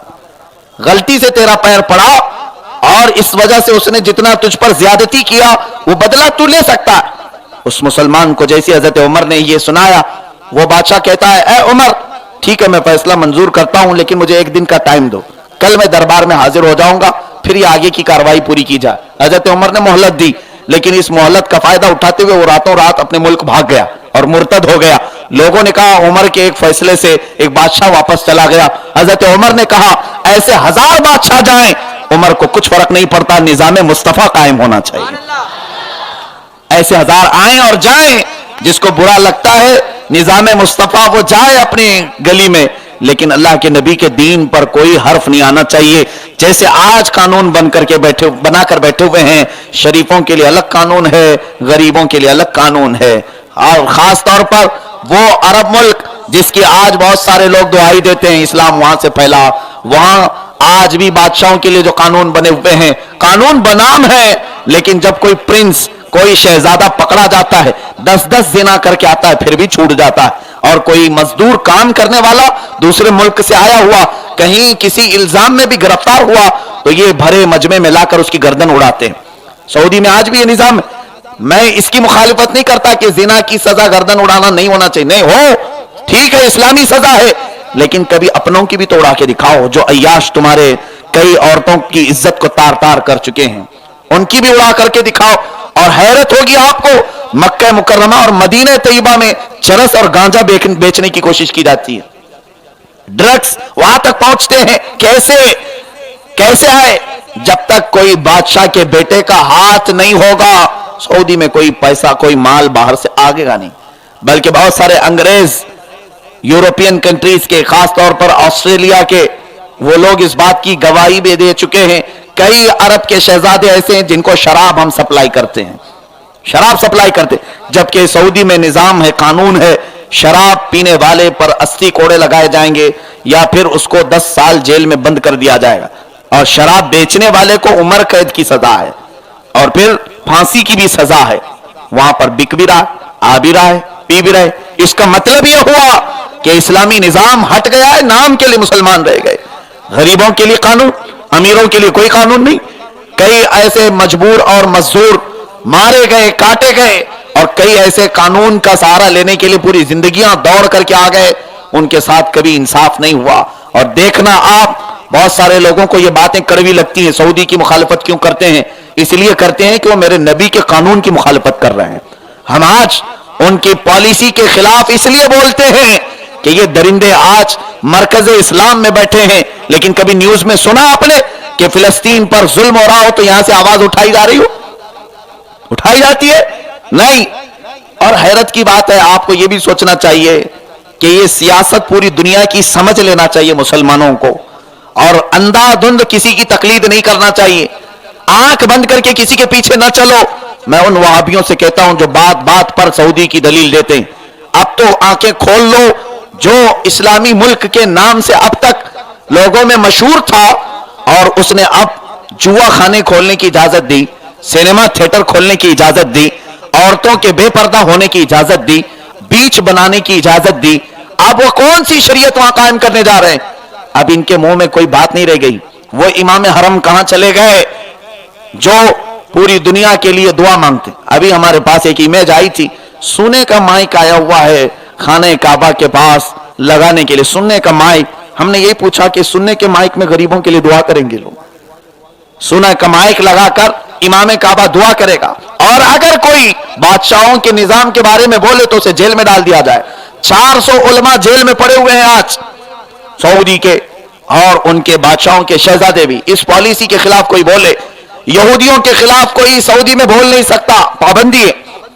क्यों? इनके भाई या इनके नाजायज बाप है। आपको हैरत होगी, रसूल पाक सल्लल्लाहु अलैहि वसल्लम की तबर्रुकात जितने थे सब चुन चुन करके इन्होंने खत्म कर दिया। जन्नतुल बकी कब्रस्तान, जिसमें सैयदा कायनात फातिमतुज ज़हरा रज़ियल्लाहु तआला अन्हा की मज़ार, हुजूर की सारी अज़वाज मुतहरात के मज़ार, हज़रत उस्मान इब्न अफ़्फ़ान के मज़ार, हुजूर के चचाओं के मज़ार, 10,000 सहाबा के मज़ारात थे। उन सारे मज़ारात पर इन्होंने बिल्डोजर चलाया, सारे तोड़ दी। हज़रत फातिमा के मज़ार पर गुंबद था, उसको बिल्डोजर से लगा करके तोड़ा है, पूरा साफ कर दिया, प्लेन कर दिया। इनका कहना यह है कि हम शिरक नहीं चाहते, हम वहदानियत चाहते हैं। ठीक है, लेकिन मैं इनसे एक सवाल करता हूं, और अगर कोई उस तरह के ख्यालात वाला है तो मेरी ये बात का जवाब लेकर के आए उनके पास। मदीना तैयबा में, बीच मदीने में, मस्जिद कुबा के करीब में एक किला आज भी रखा गया है, वो काब बिन अशरफ का किला। काब बिन अशरफ कौन है? एक यहूदी आलिम जो रसूल पाक की शान में बहुत ही बुरी गालियां दिया करता था, हुजूर पाक ने अपने सहाबा में से फरमाया था, कौन है जो काब बिन अशरफ को कत्ल करे उसे अल्लाह जन्नत अता करेगा। ऐसा यहूदी, बदबूदार यहूदी, सड़ा हुआ यहूदी जो हुजूर पाक की गुस्ताखी करता था, उसका 2 मंजिले का किला आज तक मदीने में महफूज है और उसके आसपास बाउंड्री लगाकर बोर्ड भी लगाया गया है कि ये हिस्टोरिकल पैलेस इसमें है, यानी ये तारीखी चीज है, इसलिए हमने संभाल रखा है। ए जालिमों, नबी की चीजें हिस्टोरिकल नहीं थी। मेरे आका सल्लल्लाहु अलैहि वसल्लम से जितनी मुताल्लिक चीजें थी, इनको चुन चुन करके मारा, खत्म किया, और यहूदियों के किले मदीने में आबाद रखे हो। कहीं तो इनका कनेक्शन यहूदियों से नजर आता है। मैं जो बात कर रहा हूं इस जालिम मुल्क के खिलाफ, तो इसलिए कि मुसलमानों को मैं बेदार करूं। तुम्हारा हकीकी कायद वो हो ही नहीं सकता जो शराब नोशी को इजाजत दे, जो जुआबाजी को अपने मुल्क में इजाजत देता हूं। बहरहाल मेरे अजीजों, सैयदना उमर फारूक रदी अल्लाह तआला अन्हु अरब में हैं, हजरत अबू बकर अरब में हैं, लेकिन इनके अखलाक और किरदार पर अमल करने वाले अरब में कम हो गए। खास तौर पर हुक्काम, उमरा, सलातीन, जो बादशाह हैं या उनकी औलाद है, ये सब अपनी औलाद को अमेरिका पढ़ाने के लिए भेजते हैं। जब वो पढ़ करके वापस आते हैं तो इनको सूरह फातिहा भी सही नहीं आती। ये अरब वालों के हालात हैं, कुरान पाक सही नहीं पढ़ सकते, और अंग्रेजी के ऐसे दिलदादा कि जब कभी कोई अमेरिकी पासपोर्ट दिखाए तो उसके लिए रास्ता खोल दो, और अगर कोई सीधा साधा मुसलमान हिंदुस्तानी या पाकिस्तानी पासपोर्ट दिखाए तो उसके साथ सख्ती का मामला करें, उसकी जांच पड़ताल करें, उसे जैसे फकीरों को, भिखारियों को बिठाया जाए ऐसे बिठाया जाए। यह निजाम इन्होंने कायम कर रखा है। सैयदना उमर फारूक रदी अल्लाह तआला अन्हु का निजाम अदल ये था कि अगर कोई मुसलमान मदीना तैयबा में दाखिल हो, चाहे वो कितना ही कमजोर हो, हजरत उमर फारूक रदी अल्लाह तआला अन्हु अपने बगल में बिठाते। और हजरत उमर का मकाम कहां है? हजरत उमर का मकाम, जिनके बारे में हुजूर ने फरमाया उमर की नेकियां आसमान के तारों के बराबर, वो उमर। लेकिन जब हजरत बिलाल हबशी को बुलाते थे, हजरत बिलाल हबशी गुलाम थे, उनका अपना पहले कोई बहुत बड़ा जाती मसरफ नहीं था, या अपना कोई असासा नहीं था, कोई नाम नहीं था, गुलामी की जिंदगी गुजारते रहे हजरत बिलाल हबशी, और आजाद होकर मदीने में आए। लेकिन हजरत उमर अपने खलीफा होने के बाद जब भी हजरत बिलाल हबशी को बुलाते थे तो क्या कह के बुलाते जानते? यूं कहते, या सैयदना बिलाल, ऐ हमारे आका बिलाल, आइए तशरीफ लाइए। हजरत उमर हजरत बिलाल को कहते, ऐ हमारे आका। हजरत बिलाल झिझक जाते थे और कहते, अमीरुल मोमिनीन, आप मुझे सैयदना क्यों कहते हैं? हजरत उमर कहते, ऐ बिलाल, जो मेरे नबी की मोहब्बत में तुमने दाग अपने जिस्म पर लिए वो उमर ने भी नहीं लिए। जो तकलीफ, जो कुल्फतें तुमने अपने जिस्म पर उठाई वो हमारे सरदार होने के लिए काफी है। कभी हजरत बिलाल से कहते, अपना जुब्बा तो जरा उठाओ, पीठ दिखाओ। हजरत बिलाल अगर जुब्बा उठाते, हजरत उमर फारूक वो दाग धब्बों को बोसा लेते थे जो मक्का वाले जला करके हजरत बिलाल हबशी की पीठ पर लगाए थे। हजरत उमर ये कहते, ये मेरे नबी की मोहब्बत में लिए हुए दाग हैं, उमर को बोसे लेने दो। ये निजाम अदल है, ये सैयदना उमर फारूक रदी अल्लाह तआला अन्हु के अखलाक हैं। यहां सेठों को जगह दो, गरीबों को ना दो। असल हमारा मकसद हट गया है। हजरत उमर फारूक रदी अल्लाह तआला अन्हु का निजाम तो ऐसा था कि मस्जिद में एक दिन आए और जो माले गनीमत में कपड़ा आया था सब सहाबा को बांट दिया था। हजरत उमर भी जुब्बा पहन के आए, जुब्बा पूरा का पूरा था आपका। एक साहबी हजरत सलमान फारसी रदी अल्लाह तआला अन्हु खड़े हुए, पूछते हैं, ऐ अमीरुल मोमिनीन, आपने जो माले गनीमत में सबको कपड़े बांटे हैं, सबको इतना कपड़ा आया है, किसी का जुब्बा नहीं बन पा रहा है, आपका पूरा जुब्बा कैसे बन गया? कहीं आपने कपड़ा अपने लिए ज्यादा तो नहीं ले लिया? यह हक अगर किसी ने दिया था अपने रियाया को, वो उमर फारूक थे। यहां पूछने का भी हक नहीं है किसी को कि तुम कितना खा रहे हो, कितना दबा रहे हो, पूछ भी नहीं सकते। ज्यादा आवाज करोगे तो अंदर डाल देंगे। हमारे पर्सनल मैटर पर डिस्कस मत करो। क्या हमारा ऐसे बहुत सारे मीडिया पर पाबंदी लगा दी गई, मीडिया को बोलने से मना कर दिया गया है, कौन कितने घपले किया है हुकूमत में रहते हुए वो सब मत बताओ, अपोजिशन क्या क्या कर चुकी है वो बताओ। खाली इनकी रूलिंग पार्टी या अभी जो हुकूमतें चल रही, इन्होंने या तो उनके मुंह में घी रख दिया या तो फिर कपड़ा ठोंस दिया कि मीडिया इनके खिलाफ बोलना नहीं चाहती। ये निजाम अदल हो सकता है? और फिर हजरत उमर रज़ियल्लाहु ताला अन्हु जैसे बहुत बुलंद बाला शान, उनकी एक नाखून के बराबर भी कोई हुक्मरान नहीं पेश कर सकोगे, नहीं ला सकोगे। चीटरों को तो हुक्मरान बनाया जाता है, जो जितना बड़ा गुंडा है उतना बड़ा नेता बनता है, वो कहां से अदल पेश कर सकेगा? जो खून चूस करके कुर्सी सजाता हो, वो लोगों को क्या अदल इंसाफ दे सकेगा? वो कैसे? और सारे झूठ की कमाई से अगर अपनी इक्तिदार को हासिल करता हो, नीयतें कब पाक हो सकती? मेरे अजीजों, आज सियासत के मैटर पर मैं बोलता हूं तो ये मत समझें कि मैं किसी खास को टारगेट कर रहा हूं, हरगिज नहीं। मेरी नजर में कोई भी टारगेट नहीं। जो इस पर उतरता है वो अपने लिए नसीहत समझे। जाहिर सी बात है, मैं अगर किसी को चोर कहूं तो जाहिर सी बात है, वही जैसे मशहूर है चोर की दाढ़ी में तिनका। जब ये कहा जाए, मालूम नहीं आपको मुहावरा, बादशाह के वजीरों में एक बार ऐसा हुआ कि चोरी पकड़ी, चोर कहीं किसी ने एक सोने का तिनका चोरी किया था और बहुत सारे लोग शक के दायरे में आ गए। बादशाह के सामने सबको पेश किया गया था, सब खड़े थे, 15 से 20 लोग। बादशाह ने कहा इनको कैसे पहचाने? तो एक चालाक वजीर, उसको मालूम था कि चोर कहां छुपाया हुआ है, उसने सिर्फ जोर से कहा चोर की दाढ़ी में तिनका। तो जो चोर था उसने पहले अपनी दाढ़ी पकड़ ली, कहीं गिर तो नहीं रहा, दिख तो नहीं रहा है। तो बादशाह ने समझ लिया कि यही चोर है। हम यहां जब भी कभी किसी को चोर कहें और बुरा लगा तो समझ जाओ सच्चा चोर है, पक्का चोर है। नहीं है तो आप केयरलेस करो, निगलेक्ट करो, मुझे नहीं बोला, जो चोर है उसको बोला है। इसी तरह जो जालिम, जिनके मुतालिक मैं कह रहा हूं, वो अगर जालिम है तो नसीहत हासिल कर ले, तौबा कर ले। अजीजा ने गिरामी, सैयदना उमर फारूक रज़ी अल्लाह तआला अन्हु के निज़ाम अदल और निज़ाम हुकूमत की बहुत सारी चीजें हैं। बिदआत और खुराफात को भी आपने कैसे दूर किया। आपकी कुव्वत, अल्लाह तबारक व तआला ने करामत की भी कुव्वत आपको अता फरमाई थी। इस तरह कि मदीने तैयबा में रहकर दूर दराज के सहाबा को सिर्फ पुकार करके आवाज देते और मदद करते थे। लोग ये कहते हैं रसूलुल्लाह कैसे मदद करेंगे? एक सहाबी हजरत सारिया जंग नहावंद में थे, मुल्क शाम से भी दूर ये इलाका है नहावंद, जंग लड़ रहे थे। जुमा का वक्त है, हजरत उमर मदीने तैयबा मस्जिद नबवी में खुतबा दे रहे थे। खुतबे के बीच में अचानक पुकारने लगे, ऐ सारिया पहाड़ की तरफ जाओ, ऐ सारिया पहाड़ की तरफ जाओ। 3 बार आपने पुकारा और खुतबा पूरा कंप्लीट किया। सहाबा जो मदीने में मौजूद थे, अमीरुल मोमिनीन उमर फारूक से ऐसा जुमला अचानक बीच खुतबे में ये कहना, सारिया तो यहां है नहीं। 1 महीने के बाद हजरत सारिया निहावंद से वापस आए और फतेह की खुशी लेकर के आए। सब लोगों ने पूछा कि अल्लाह ने तुम्हें फतह अता की, बताओ जंग का नक्शा कैसा था? कहते हैं एक जंग का मोड़ ऐसा आया कि जुमा का वक्त था, पूरे कुफार हम पर गालिब आ जाते, हमको समझ में नहीं आ रहा था कि क्या करें, बचने का कोई रास्ता नजर नहीं आ रहा था।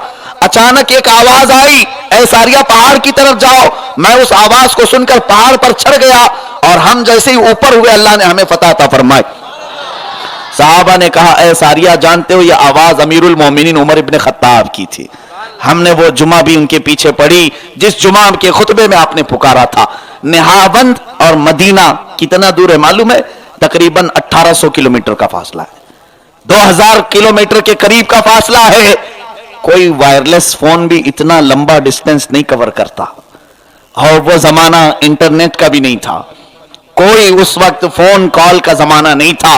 तब हजरत उमर अपनी आवाज मस्जिद नबवी के मिंबर से निहावंद के मैदान तक पहुंचा रहे हैं। ये नबी के गुलाम का हाल है तो मुस्तफा का हाल क्या होगा? अल्लाह के हबीब सल्लल्लाहु अलैहि वसल्लम के दरबार गोहरबार में पलने वाले एक शागिर्द मदीने से अपनी आवाज निहावंद तक पहुंचा सकते हैं, तो मेरे आका अपनी आवाज हिंदुस्तान तक क्यों नहीं पहुंचा सकते?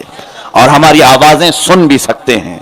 दूर नजदीक के सुनने वाले वो कान, काने लाले करामत पे लाखों सलाम। सैयदना उमर फारूक रज़ी अल्लाह तआला अन्हु की कुव्वत, ये ईमान और यकीन ये भी था कि जब मिस्र फतह हुआ तो वहां एक बुरी रस्म थी, बहुत बुरी रस्म, और ऐसी रस्म के दरियाए नील हर साल सूख जाता था। जो दरियाए नील है उसका पानी सूख जाता था, और मिस्र वाले क्या करते थे, एक 16 साल की खूबसूरत नौजवान लड़की को दुल्हन बनाते, पूरे शहर में घुमाकर लाकर उसे ज़बह कर देते, बलि चढ़ाते थे। जैसे ज्योतिष लोग कभी कभार बलि मांगते हैं खजाना निकालने के लिए, और कुछ लोग ऐसी बकवास खुराफात में चले जाते हैं खजाने के चक्कर में, क्या क्या ज़बह करवा देते हैं। ये ज्योतिषों पर कभी यकीन मत करना, ये पागल लोग अगर तुम्हें खजाना दिला सकते हैं तो खुद क्यों नहीं निकाल सकते? खुद खजाने क्यों नहीं निकाल लेते और थोड़ा थोड़ा सा बांट देते? ऐसा नहीं है, ये बेवकूफ बनाने वाले खजाने होते। और ऐसे बुरे रस्म और रिवाज पर मुसलमान को कभी यकीन नहीं करना चाहिए। तुम्हारा ईमान बहुत मजबूत हो तो। और वो मिस्र वाले इस रस्म पर अमल करते थे कि जैसी एक 16 साल की लड़की को साल में एक बार ज़बह करके उसका खून दरियाए नील में बहाते थे तो दरिया का पानी फिर से ऊपर आ जाता था। हर साल ये होता था कि एक लड़की को ज़बह करते थे और वो कुरान अंदाजी के जरिए एक लड़की हासिल करते थे कि कौन सी लड़की को इस साल ज़बह करना है। वो कुरान अंदाजी में एक बेचारी बली बन जाती थी। ऐसा कई सालों से चल रहा था। दरियाए नील सूखता भी था और पानी चढ़ता भी था। हैरत की बात, लोग यहां सवाल कर सकते हैं, आप कह रहे हैं ये रस्म अगर गलत है तो वो दरिया क्यों सूखता और चढ़ता था? मैं उसकी भी वजह बताता हूं। ये सब शैतानी काम, शैतान अकीदे बदलने के लिए ऐसे सारे काम करके दिखाता है। बहुत सारे यहां पर भी लोगों के अंदर, जिसको अंत विश्वास कहते हैं, यानी अंधा यकीन, ऐसे बहुत सारे जगहों के बारे में अकीदा लेकर बैठे। अरे वो पत्थर के पास जाते ना, वो जान मांगता है, वो नदी जान मांगती है। हाँ, कई जगह के मुतालिक हमने सुना है कि साल में एक मरतबा वो जान मांगती है। क्यों जान मांगती है? कि ये सारी चीजें खाने पीने की काबिल चीजें नहीं है और अल्लाह तबारक व तआला ने ऐसा कोई निजाम नहीं बनाया कि ये चीजें भी इंसानों को खाती हूं। ऐसा नहीं है मेरे अजीजों। इस बुरे ख्यालात से पाक हो जाओ। मिस्र वाले उस बुरी रस्म के कायल थे और काट करके बेचारी लड़की को डालते, पानी ऊपर आता था। शैतान करवा देता है। तो हजरत अम्र बिन आस रदी अल्लाह ताला अन्हु, ये वहां के गवर्नर बनाए गए मिस्र फतह होने के बाद। उन्होंने लेटर लिख करके भेजा हजरत उमर फारूक और पूछा क्या करना चाहिए। दरिया नील सूख जाता है और यहाँ एक रस्म है और मैंने खुद अपनी आंखों से देखा दरिया सूखा हुआ है और लड़की का खून डालने के बाद पानी ऊपर आ रहा है, क्या करना चाहिए? हजरत उमर ने क्या किया? कहा कि ये तो गलत रस्म है, इस्लाम में हो ही नहीं सकती। एक लेटर आपने खुद भी लिखा, हजरत उमर ने हजरत अम्र बिन आस गवर्नर मिस्र के नाम पर उनको लिखा कि तुम इस बुरी रस्म के खिलाफ लोगों को उठाओ, कहो कि ये बुरी रस्म हराम है, नाजायज। और फिर एक दूसरा खत दरियाए नील के नाम पर लिखा। दरियाए नील के नाम, दरियाए नील कोई जानदार चीज है? खत पढ़ने वाला है, दरिया के नाम पर खत लिखते हैं हजरत उमर। क्या है दरियाए नील?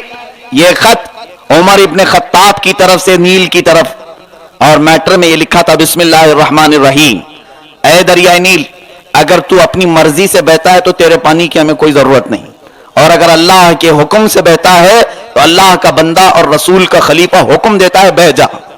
बस इतना ही लिखा और भेजा। एक खत हजरत अम्र बिन आस को गवर्नर के नाम और दूसरा खत दरियाए नील के नाम, और ये कह करके भेजा ये नील का जो खत है वो नील में डाल देना। जब ये दोनों खत पहुंचे, हजरत अम्र बिन आस अपना खत पढ़ करके दरियाए नील का जो खत है वो लेकर के आए और दरियाए नील को मुखातब करके कहा, ऐ दरियाए नील, तुझे खत आया है उमर फारूक का, अमीरुल मोमिनीन का खत आया है। ये कह करके दरिया में डाला ही था कि 16 गज ऊपर पानी आ गया, 16 गज पानी ऊपर चढ़ गया। और मिस्र वालों ने जब ये करामत देखी तब अपने बुरे रस्म और बुरी आदत से तौबा किया। ये रसूल पाक सल्लल्लाहु अलैहि वसल्लम के गुलाम हैं जिनके अंदर ये कुव्वत और ताकत है, अल्हम्दुलिल्लाह, जिसको सच कहा है, दश्त तो दश्त है दरिया भी न छोड़े हमने, बहरे जुल्मात में दौड़ा दिए घोड़े हमने। यहां पर रसूल पाक के गुलामों के लिए कायनात की कोई चीज माने नहीं रखती, इसलिए कि उनका अकीदा है जो नबी का हो जाएगा कायनात पूरी उसकी हो जाएगी। वो जिसे ऑर्डर दे दे वो करना ही है, उसे अमल करना ही है। इसलिए हजरत उमर ने यह हक जताते हुए कहा, ऐ दरियाए नील, अगर तू अपनी मर्जी से बहता है तो हमें जरूरत नहीं, और अगर अल्लाह के हुक्म से बहता है तो अल्लाह का बंदा और रसूल का खलीफा तुझे ऑर्डर देता, हुक्म देता है कि बह जा। दरियाए नील बहने लगा। ये जब उनके गुलामों का हाल है कि वो दरिया को कह दें तो बहने लग जाए, मेरे मुस्तफा करीम सल्लल्लाहु अलैहि वसल्लम की जुबान मुबारक की तासीर क्या होगी? मेरे अजीजों, सैयदना उमर फारूक रज़ियल्लाहु ताला अन्हु ने इन बुरे रस्म और रिवाजों को अपनी करामतों से खत्म फरमाया।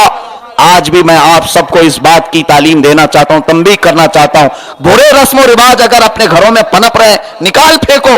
यह अंधविश्वास, अंधा यकीन इस्लाम में जायज नहीं कि कहीं से गुजर जाने की वजह से, जैसे बदशगुनी की बहुत सारे अपशगुन یہ غیروں سے سنا ہوا لفظ ہے کہ ان کے ہاں تو ایسے کانچ ٹوٹ کے گرا تو اپشگن ہو گیا، چاقو گری تو اپشگن ہو گیا، بہت اپشگن ہے. اور جبکہ دیکھا جائے حقیقت میں تو ان کی پوری ذات ہی اپشگن ہے، اس لیے کہ اتنے گندے ہوتے ہیں کہ ان کو دیکھنا ہی اپشگن ہے. سارے کاموں کو اپشگن کہنا یہ غلط بات ہے. یہاں کپ اگر کانچ کا ٹوٹ گیا تو اپشگن ہو گیا، اور تمہارا پورا دل ٹوٹا ہوا ہے اپشگن نہیں، تم پورے بہکے ہوئے ہو اپشگن نہیں. یہ تمام چیزیں اپنے دل سے خیالات سے نکالو. اسلام میں کوئی شگن اپشگن نہیں ہوتا، ساری چیزیں ہمارے عمل سے ہوتی ہیں. اللہ عز و جل نے قرآن میں فرمایا ما اصابکم من مصیبت فبما کسبت ایدیکم، جو مصیبتیں تم پر آتی ہیں یہ تمہارے ہاتھوں کی کمائی ہوتی ہے، یہ تمہارے اعمال کی وجہ سے ہے. نماز نہ پڑھو، قرآن نہ پڑھو، خراٹے لے کر بستر میں سوتے رہو اور پھر کب ساسر کو دوش دیتے رہو. یہ کون سا اسلام ہے؟ ایمان نہیں. یقین ایسا ہو کہ جو برائی میرے گھر آ رہی ہے یہ میرے برے اعمال کی وجہ سے، توبہ کرنا چاہیے. ان سب لوگوں نے یہ جو عقیدہ بنایا ہے شیطان ان کے دماغ میں ڈال کر کے رکھا ہے، کیونکہ ان کو کبھی سدھرنے نہیں دیتا، کبھی سنورنے نہیں دیتا. کیونکہ یہ سارے برے، روزی بند ہو گئی تو سب سے پہلے شیطان ان کے دماغ میں ڈالتا ہے کون کرایا ہوگا، وہ اسی کی طرف توجہ میں لگ جاتے ہیں، کبھی اپنے عمل کی طرف دیکھتے ہی نہیں. شیطان ان کے دماغ میں یہ ڈالتا ہے. اور پھر روزی بند ہوئی، گھر میں بچہ گر گیا تو ان کو ایسا لگتا ہے لیمبو گرا تھا گھر کے باہر، بچہ گر گیا. یہ تمام چیزیں شیطان کی ڈالی ہوئی ہیں. مسلمانوں تمہارے دماغ میں یہ نہیں آنا چاہیے میرے گھر میں یہ چیز آئی تھی، وہ چیز آئی، اس کی وجہ سے ہو رہا ہوگا. بلکہ سب سے پہلی چیز یہ سوچو کہ آج میں نے فجر کی نماز قضا کی، پتہ نہیں کتنی مصیبتیں آئیں گی. کیونکہ میرے آقا نے فرمایا ہے جو فجر کی نماز کو ضائع کیا اس نے مصیبتوں کو دعوت دی، اور جو فجر کی نماز پڑھ لیا شام تک وہ مصیبتوں سے محفوظ ہو گیا. اللہ تعالیٰ اس کے پیچھے 2 فرشتے چھوڑ دیتا ہے جو اس کے اوپر آنے والی بری چیزوں کو روکتے ہیں. یہ کیوں نہیں فکر کرتے؟ شیطان فکر نہیں کرانے دیتا، سوچنے نہیں دیتا. قرآن نہیں پڑھا، کبھی نہیں پڑھا، ہاتھ بھی نہیں لگایا. لیکن اگر گھر میں کوئی کمزوری آئی تو کسی دوسرے پر الزام لگایا. پڑوسی کی نظر لگی ہوگی، اس کی نظر لگی ہوگی، بہت ساروں کی نظر لگتی ہے، جبکہ خود کی نظر کتنی گندی رہتی ہے، اپنی خود کی نظر کتنی گندی ہوتی ہے. عزیزان گرامی اپنی طرف توجہ کریں. مولا سیدنا عمر فاروق رضی اللہ تعالیٰ عنہ نے ان برے رسم و رواج کو اپنی کرامتوں سے ختم فرمایا تھا. ختم فرمایا اس طور پر کہ مسلمان وہ ہے جس کا عقیدہ اللہ اور اس کے رسول کے اوپر کامل ہونا چاہیے، یقین کے ساتھ عمل کرے، اور اس کے بعد دیکھے رب تبارک و تعالیٰ کیسے تمہارے اندر تبدیلی نہیں لائے گا. آخری باتوں کی طرف میں آتا ہوں کہ آج ہمیں مولا سیدنا عمر فاروق رضی اللہ تعالیٰ عنہ کی جرأت اور ان کے دلیرانہ نظام کی ضرورت ہے. اشداء علی الکفار، جو ان کا منصب تھا، جو ان کا وصف تھا، جو ان کی عادت تھی، وہ لاؤ کہ اللہ کے دشمنوں کے ساتھ سخت ہو جاؤ، رسول کے دشمنوں کے ساتھ سخت ہو جاؤ. کسی نے کہا یہ سختی کی باتیں نہ کریں، فتنہ ہوتا ہے، سختی کی باتیں نہ کریں. قرآن سختی کی بات کر رہا ہے، تم مجھے مشورہ دے رہے ہو. ہم ایسے بزدل نہیں ہیں. ہاں سختی جس کے ساتھ کرنی چاہیے اس کے ساتھ کرو. تم مسلمانوں کے ساتھ سختی کر رہے ہو اور آپس میں ایک دوسرے پر اتنی لڑائیاں کہ چاقو چھری بھی نکل جاتے ہیں. بات چیت میں تھوڑی سی بات بلند ہو گئی کہ گالی گلوچ سے ہوتے ہوتے کورٹ کچہری بھی ہو گئے. یہ سب اپنوں کے معاملات اتنے سخت ہیں، جبکہ اللہ اس کے رسول کے دشمنوں کے ساتھ دوستی گانٹھ لی. یہ نظام اسلام کا نہیں ہے. جانتے ہو سختی کی بات، کچھ لوگ کہتے ہیں بہت سخت جملے نہیں کہنا چاہیے. حضرت عمر جیسے جملے تو میں نے ابھی کہا ہی نہیں. حضرت عمر کے جملے آپ کو سناؤ، دشمن رسول کے ساتھ کیا کرتے تھے. ایک شخص عمیر بن وہب، یہ حضور صلی اللہ علیہ وسلم کا دشمن، صفوان بن امیہ، یہ دونوں حضور کے دشمن مکہ میں. ان دونوں کے عمیر بن وہب کا بیٹا جنگ بدر میں قیدی ہو گیا اور صفوان بن امیہ کا باپ قتل ہو گیا. دونوں تو جلیں گے ہی اب حضور سے. مکہ میں بیٹھ کر کے دونوں کڑ رہے تھے محمد کے ساتھ، بدلہ کیسے لیں، بدلہ کیسے لیں. عمیر بن وہب غریب آدمی اور صفوان بن امیہ پیسے والا. صفوان نے بلایا عمیر کو حتیم کعبہ میں، کعبہ سے لگ کر جو دیوار ہے وہاں بیٹھ کر کے راز میں بولتا ہے، اے عمیر میں تیرے قرضے سارے چکا دوں گا، تیرے گھر کا راشن پانی پورا دوں گا، تو ایک تلوار لے لے، اس میں زہر لگا کر مدینے جا اپنے بیٹے کی خیر خبر لینے کی نیت سے، کیونکہ اس کا بیٹا حضور کے پاس قیدی تھا عمیر بن وہب کا.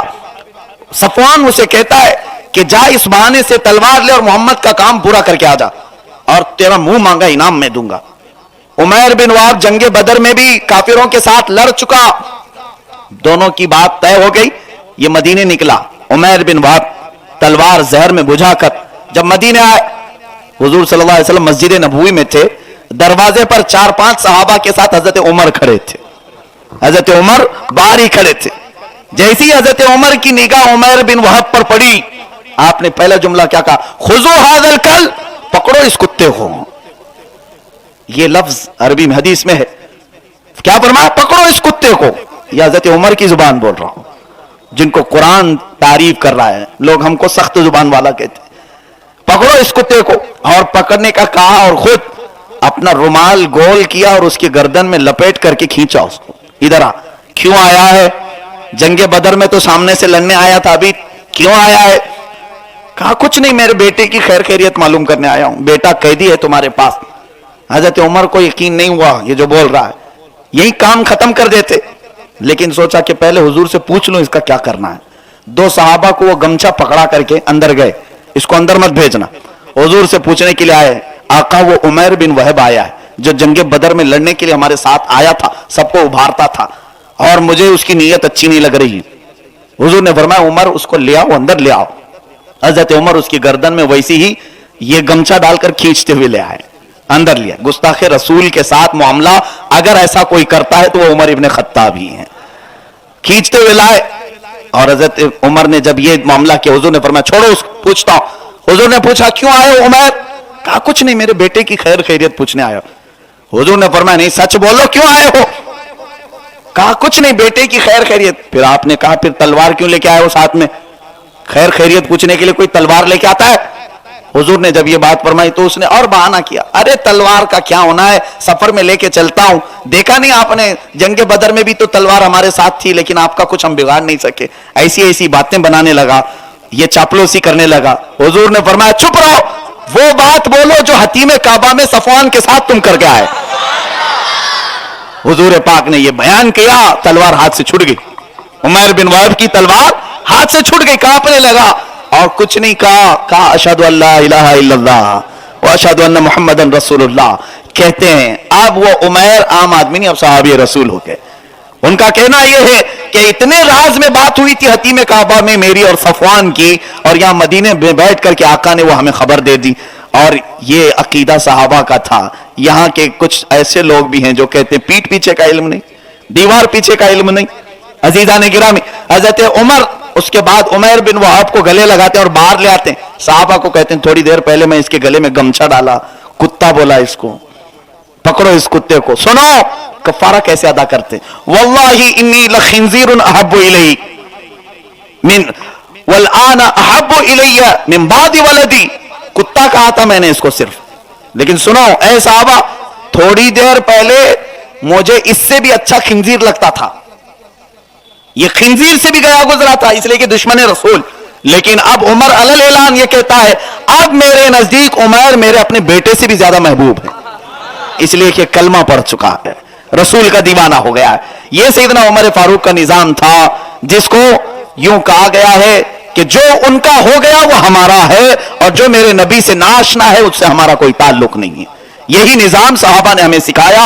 ऐ मुसलमानों, आप सब इसी निजाम पर चलो कि जो अल्लाह के नबी की इज्जत करता है, जो उनकी अजमत का कायल है, वो हमारा सगा भाई है, और जिसके दिल में कुड़न है, जलन है, बुग़्ज़ है, वो चाहे हमारा बाप हो, चाहे हमारा भाई हो, चाहे हमारा कैसा अजीज रिश्तेदार हो, दूध में से मक्खी को निकाल के जैसे फेंकते फेंक दो, इसलिए कि उनका हमारा कोई ताल्लुक नहीं। हमारे जो रिश्ते हैं वो रसूल पाक सल्लल्लाहु अलैहि वसल्लम की मोहब्बत से कायम हैं, हमारे जो रिश्ते हैं नबी कौनैन सल्लल्लाहु अलैहि वसल्लम की अज़मत से कायम हैं, और जो उनका नहीं वो हमारा नहीं, और जो उनका है वो चाहे दुनिया के किसी भी कोने में बसने वाला हो, वो हमारा अपना सगा भाई के बराबर है। अल्लाह ताला निजाम अदल और निजाम खिलाफत सैयदना उमर फारूक की चंद झलकियां इस जमाने में हमें अता फरमाए, बुरे रस्म और रिवाज से हम सब की हिफाजत फरमाए। मौला करीम हम सब मुसलमानों पर अमन अमान की बारिशें फरमाए।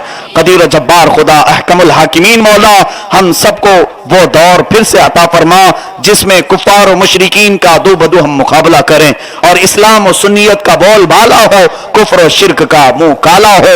रब तबारक व तआला इस्लाम और सुन्नियत को फिर फिर से इज्जत व वक़ार नसीब फरमा। व सल्लल्लाहु तआला अला खैर खल्क़िही मुहम्मद व आलिही व अस्हाबिही अजमाइन। हज़रात गिरामी, आज बिहम्दिही ताला आप जिस जगह बैठे हुए हैं ऐसा लग नहीं रहा है कि मस्जिद की छत पर बैठे हुए। अल्हम्दुलिल्लाह इतना सजाया गया है। ये रियाजुल जन्ना देख रहे हैं आप, नाम पढ़ने में आ रहा है, पढ़ लेते हैं। रियाजुल जन्ना जिसका मतलब होता है जन्नत का बागीचा। रियाजुल जन्ना का मतलब क्या है? जन्नत का बागीचा। और रियाजुल जन्ना, असली रियाजुल जन्ना जो है वो मस्जिद नबवी में है। हुजूर सल्लल्लाहु अलैहि वसल्लम के रोजे और हुजूर के मिंबर के बीच की जो जगह है उसको रियाजुल जन्ना कहा जाता है। हुजूर ने फरमाया मा बैन बैती व मिंबरी रौदतुम मिन रियादिल जन्ना, मेरे घर और मिंबर के बीच की जो जगह है वो जन्नत के बागीचों में से एक बागीचा है। और कल क़यामत के दिन अगर अल्लाह ताला हमें नबी के सदक़े जन्नत अता करेगा, और इंशाअल्लाह जरूर अता करेगा, हम देखेंगे मस्जिद नबवी में जो जन्नती क्यारी है, जो जन्नत का बगीचा है, वहां पर नमाज भी पढ़ते हैं, सफे लगे, वो हिस्सा उठा करके जन्नत में रखा जाएगा। जन्नत का एक टुकड़ा मदीने में ऑलरेडी पहले से है, इसीलिए तो कहा गया है जन्नत में सब कुछ है, मदीना नहीं, लेकिन मदीने में जन्नत भी है। अल्हम्दुलिल्लाह उस रियाजुल जन्ना के नाम की निस्बत से इस मस्जिद की छत पर दारुल उलूम रियाजुल जन्ना मदीना, यहां पर मदीना मस्जिद नीचे है। अल्हम्दुलिल्लाह मदीने के अरकान वहां पर अदा करने की कोशिश की जा रहे हैं। तो जब मदीना पूरा नीचे है तो हमने सोचा कि मदीने के अंदर जो रियाजुल जन्ना है वो छत पर आ जाए। तो जामिया रियाजुल जन्ना दारुल उलूम आ गए। और आपको मालूम है मस्जिद किसका घर है? सबको मालूम है मस्जिद अल्लाह का घर है। और मदरसा जिसमें तालिबे इल्म पढ़ते हैं दारुल उलूम, वो रसूलुल्लाह का घर होता है। किसका? आप ये कितना बेहतरीन कॉम्बिनेशन पाक साइट वालों को मिला है, नीचे अल्लाह का घर है, ऊपर रसूलुल्लाह का घर है। दोनों घर मौजूद हैं, बस इन दोनों घरों को आगे लेकर के चलना अब आप सबकी जिम्मेदारी है। ये नहीं कि यहां पर इंतजामिया ने बना करके छोड़ दिया है, अब इसको देखते रहें और खाली कैमरे से फोटो निकालें और चले जाएं। हाँ, सारे लोग यहां पर सेल्फी लें, फोटो लें और फिर चले जाएं, नहीं, बल्कि हाथ और बाजू बन करके इसके साथ खड़े रहें, इसलिए कि यह हकीकी ताजमहल है जहां से दीन और दुनिया की तमाम नियामतें बांटी जाएंगी इंशाअल्लाह। बाकी ताजमहल तो पिकनिक के लिए बनाए गए हैं, लेकिन ये आखिरत संभालने के लिए बनाए गए।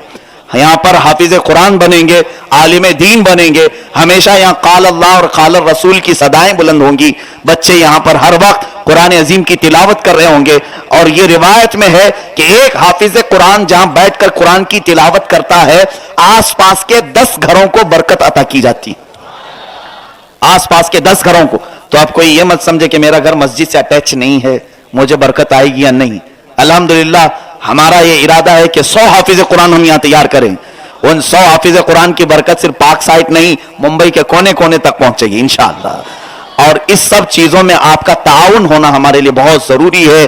आप दामे दिरमे कदमे सुखने जिस तरह से भी हो आगे बढ़े और नबी कौनैन सल्लल्लाहु अलैहि वसल्लम के निजाम को सच्चाई के साथ बाहर लाने में आप हमारा साथ देंगे इंशाअल्लाह। फिर वो वक्त आएगा कि मुंबई में लोग ढूंढते हुए आए, हाफिज कहां मिलते हैं, तो एड्रेस मदीना मस्जिद का दिया जाए। आलिम कहां मिलेंगे, एड्रेस मदीना मस्जिद का मिलेगा इंशाअल्लाह। रब तबारक व तआला का फजल व करम हुआ तो इंशाअल्लाह वो खेप वो जमात यहां से निकलेगी जो दीन मतीन की सच्चे मानों में खिदमत कर सकेगी इंशाअल्लाह। तो आज हम यहां पर सिर्फ आपको ये नजारा कराने के लिए जलसा कराए हैं, वरना आप कल से मुतालबा ना करें कि कल यहां अच्छी फिजा थी रोज यहीं करें, कल से फिर नीचे ही करेंगे हम इंशाअल्लाह। आज सिर्फ आप इसका दीदार करने के लिए ऊपर आए, फिर जब इसकी ओपनिंग का प्रोग्राम किसी बुजुर्ग के हाथों कराएंगे तब फिर एक मरतबा ऊपर आपको भी बुलाएंगे, मोहल्ले की खवातीन। अब खवातीन को जगह भी नहीं रह गई। पहले तो इरादा था कि पर्दे का एहतमाम के साथ औरतें भी आना चाहती हैं, बहुत सारी औरतों को शौक है दारुल उलूम कैसा बना है देखें, फिर एक मरतबा किसी वक्त इंतजाम किया जाएगा। बहरहाल आज आप सब आए हैं तो इस दारुल उलूम को देखें और दुआ ये करते हुए जाए, ऐ अल्लाह नबी की निस्बत और मस्जिद नबवी की निस्बत से इसका नाम रियाजुल जन्ना रखा गया है। ऐ कदीर व जब्बार खुदा इसको हकीकत में रियाजुल जन्ना की शक्ल अता फरमा दे। यहां से जो तलबा पढ़े उन्हें सहाबा के अखलाक अता फरमा, मेरे आका के निजाम पर अमल की तौफीक नसीब फरमा, सच्चे और अच्छे उलमा यहां से पैदा फरमा। रब कदीर हमेशा इस मस्जिद को मरकज अहले सुन्नत व जमात बना, यहां से दीन और सुन्नियत का काम होता रहे और लोग सुन्नी फलते फूलते रहे।